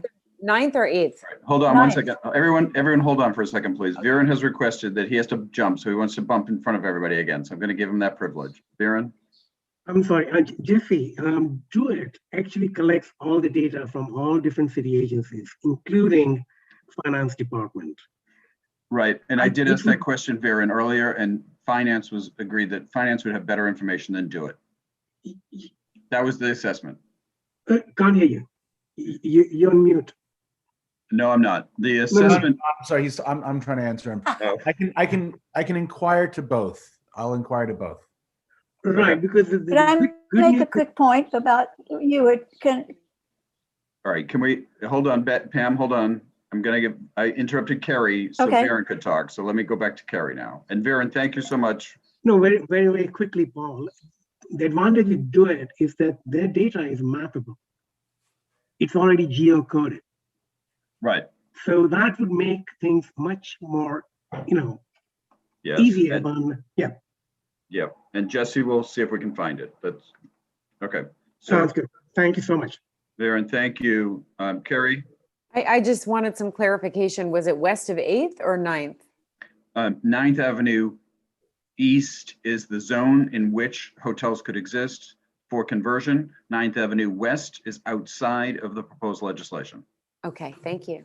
But I think Paul, right? Tell me if I'm wrong, though. We're not just limiting it to what the governor's legislation or thing is, right? I mean, we're thinking that this is a conversation that City Council will be having as well as on their own, maybe in a completely separate track, right? The short answer is yes. The longer, more confusing answer is that we don't know, because we don't know what the city is going to do or what the state is going to do. And right now, the city is only talking about acquisition of hotels, but not talking about the acquisition of commercial space. So I think that given, and Pam, as you point out, spring is now, so it's soon. The current legislation at the state level is focused on the conversion of commercial office space B and C within a grid that from our perspective is 9th Avenue East. And so for us to gather data on that section of our community district first would be the first priority. Second priority would be the hotels in that same area. Third priority would be to expand outside of those perimeters in case the city does something different from what the state is doing. So it's as has been noted, it's a massive undertaking to gather all this data. So we're trying to break it down into smaller pieces that are a little bit more manageable. So yes, eventually we will want it all. I'll just say, if you want to send me what you just laid out in terms of priority order and geographical area, I will do my best to see what I can get in terms of data from the agencies. And then maybe on a simultaneous track, I think Pam's idea of working with CCBA and seeing what they can start to pull together, and we can combine everything. Great, and I will say that was Betty's idea that Pam was elated about. Let's give. All right, Betty's Pam, idea. That Pam Still have a point to make here. Yeah, no, I see your hand up still. All Okay. right, Jesse, I will send you that. Not tonight. I will send you that though. That's take your time. It's fine. Because I know you're not going to do anything with it tonight anyway. So, Bert, I saw your hand up and down, but let's go to Pam. Pamela, you're up. With my intimate knowledge of office buildings on the crosstown streets, the older buildings that you referred to as probably B and C buildings are probably structurally much better buildings than the newer office buildings that went up with spit and chewing gum. Those buildings on the crosstown streets are really solid structures and probably could be easily converted to housing. Yeah, I agree. For that. Yeah, I agree that the spit and bubblegum buildings won't have the fortitude for residential conversion. But I think that, but I think we should think of it in terms of, we want all the data, but this does tie into what streets would make sense to have residential components added into it versus the use of commercial, right? So that's what we want to be thinking through as well. What's the end goal of that? Paul, can I just also, I'm sure you're looking at it, but Brian Weber's in the attendee section and has his hand raised. And I think one other person as well. Oh, thank you. No, I was not paying attention to that piece. So yeah, anybody who wants to comment from the public, let's bring them in and then let's try to wrap because we are running pretty late. I'm bringing both Matt Ty from the Dick Godfrey's office and Brian Weber over. Yeah, and while Brian is transferring, I will tell you that Brian was very helpful with the Hell's Kitchen list compilation. So he will have some insight as to how this was done. So Brian Weber, are you ready to tell us about your great accomplishments in Hell's Kitchen with this compilation? Well, I don't know about a great accomplishment, but a lot of what's been discussed here is true. Thanks for bringing me over. I know this is really late in the meeting right now. We've been working with the various block associations and acquiring data. We've kind of broken down the streets. We have been working with the 29th Street Association. So we do have some data on hotels south of Hell's Kitchen as well. There's a little bit of confusion though about a lot of the discussion, and I've just been having this discussion for such a long time. The governor's proposal, as Paul said, is correct that our state elected officials think that it's going to be removed from the budget. And what our perspective was this might return as some other legislative bill, and independent of that, the city is looking at acquiring, and there's no discussion of B and C office space, but at acquiring distressed hotels for the purpose of conversion to supportive housing, social service needs, and potentially affordable housing. And so it was the perspective of the board in conjunction with our elected officials was that we would come up with a criteria, so to speak, which is what I think Paul had been suggesting and we've all been discussing here. The main concern and as Burke pointed out, is up in Hell's Kitchen. We have a great concern about the conversion of hotels to housing. And that's where our focus has been, because we have a plethora of Sam Chang low budget specials, which can, with little imagination, be turned over to substandard housing, so to speak. And that's been a concern of ours, that we should have a position and comment on it. The city isn't targeting, from my understanding, B and C so much. That was a part of the governor's plan. And he's kind of backed off on that. And as much as it would be great to get all of that data on the B and C office things, I think we should really prioritize and get the hotels throughout Chelsea, because those are what are immediately distressed, and city and state are looking at for conversions. Yeah, but Brian, I think we're all in agreement here that so yeah, the hotels are the target of the city, the commercial space is the target of the state. The state could move in June, but Matt Ty is here from Dick Godfrey's office. He might have some insight into what's happening at the state level. So can we let Matt give us an update? Yep, so I just had a quick update about on the state level. The Assembly released their One House budget proposal, which is their version of the budget that they'll be entering into negotiations with the governor with. And this version of the budget completely eliminates the governor's proposal. That's great. Something that Assembly Godfrey wanted. As pleased to see, so the speaker will be actively negotiating against this proposal in negotiations, and we'll know in a couple of weeks how those negotiations end.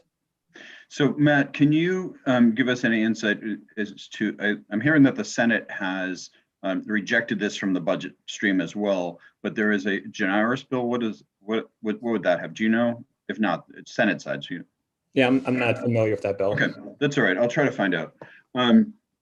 So that's good to hear, though. It's not being part of the budget process. It's not in the Assembly's proposal. I mean, it's still part of the governor's proposal. And as I said, the Senate also removed it. So both the Assembly and Senate leaders will be negotiating against it with the governor's office. Okay. So that's still the April 1st deadline versus the June end of legislative session deadline. And so we still have that window to think about. Right. Okay. So to get sort of a wrap on this discussion, so what I'll add into the Hell's Kitchen land use letter is to, as Kip points out, special assessment of the types of operators that are being used. Twee's point about making sure that residential conversion goes beyond multiple dwelling law code to increase ventilation systems. And to Viren's point that the 2024 might be the end of the program, but not the end of the conversion. And then I'm looking to see if anybody would be willing to help out with this sort of cleaning up of this data. Are there any people who would volunteer to help us out with that information? Pam, would you? Carrie, would you? Sorry, I will help you in any way I can, but data is not necessarily my thing. But if you want me to walk around and look around, happy to. That'd be great. I can follow up. It could be walking around and looking at things. It could be working with the other block associations to get people from the block associations to walk around, that sort of thing. Yep. Yeah, me too. I can work on that to that end, and I can do a little walking around too. So we're focusing now on hotels rather than on the office buildings. That the hotels are the first priority. Well, I would think if you're walking around, you might as well note if you're, see an old office building, note it down in whatever way you can. We can provide the base map or some kind of map that Savannah has made. And where's Pam? You still here? Yeah. Yeah. I would maybe suggest that I would work with Pam and Carrie and any other person who's on this call and hasn't gone to bed yet, that we should get together. I don't know if you all are ready to see see another person in person, you know, wearing masks, would that be all right? I'm vaccinated. Well, let's do this because of the late hour. Why don't I do this? Betty, you and I will figure out, like, so we have Pam, Carrie, Viren, will form sort of a little subcommittee to help gather the data in Chelsea for this issue, the conversion of hotel and commercial space into residential. And so let's do some follow-up with the 5 of us. I will say I noticed the Gem Hotel on 22nd and 8th Exactly. looks like it has closed, and that would be pretty prime, I would suspect, for exactly this thing. That is a prime target. Hector, are you raising your hand saying you'd help out too? Yeah, I don't know what capacity I could use, but you know, if you need me to go around as well. Terrific. Thank you. I don't know Thank you, exactly Hector. what the- I'm I don't adding know you to the exactly what list. you need, but you know, is it a questionnaire we're gonna hand out, or we're gonna talk to the manager? No, we're not handing out questionnaires. We're just going to use our eyes and So we should, and our legs, our we eyes should and our get, legs. we should get sufficiently organized that we assign specific block areas Geographic. Yeah, so not exactly. So we overlap, don't we're not overlap. duplicating each other's efforts. I think Exactly. this is something And Pam, we you'll can know, all like, do for as example, loners. Pam, you'll know which block associations actually will do the work and which ones won't do the work, so we can give them some stuff to do too. I also have 2 teenagers that I offer up. Oh, there we go. 2 teenagers, did you say? Yeah, they have boundless energy and they need something to do. All right. All right. Thank you all. That's great. And just as a reminder, just so you know, I as one of the co-chairs of this committee, I do serve as a member of the Hell's Kitchen Land Use Committee. So that's why I bounce back and forth between the presentation on these things. So anything district-wide, I try to be the channel between all those 2 committees. All right. And I just want to say welcome to what it's like to be on BLP. 10:18. Good night. Thank you very much. Right, Bert? You kidding? This is early for you guys. That's right. You Yeah, guys. This is really nice for DLP. All right. Tina, is there motion any- Is there a motion? Did I hear a motion to adjourn? Motion to adjourn. Motion to adjourn. Second. Yay, Good thank you all night, very much. everybody. Appreciate your stamina. Good night, thank you. Thank you. No problem. Hey. Tina, I thought maybe you Yeah, were but- smiling. I thought you were smiling like you wanted to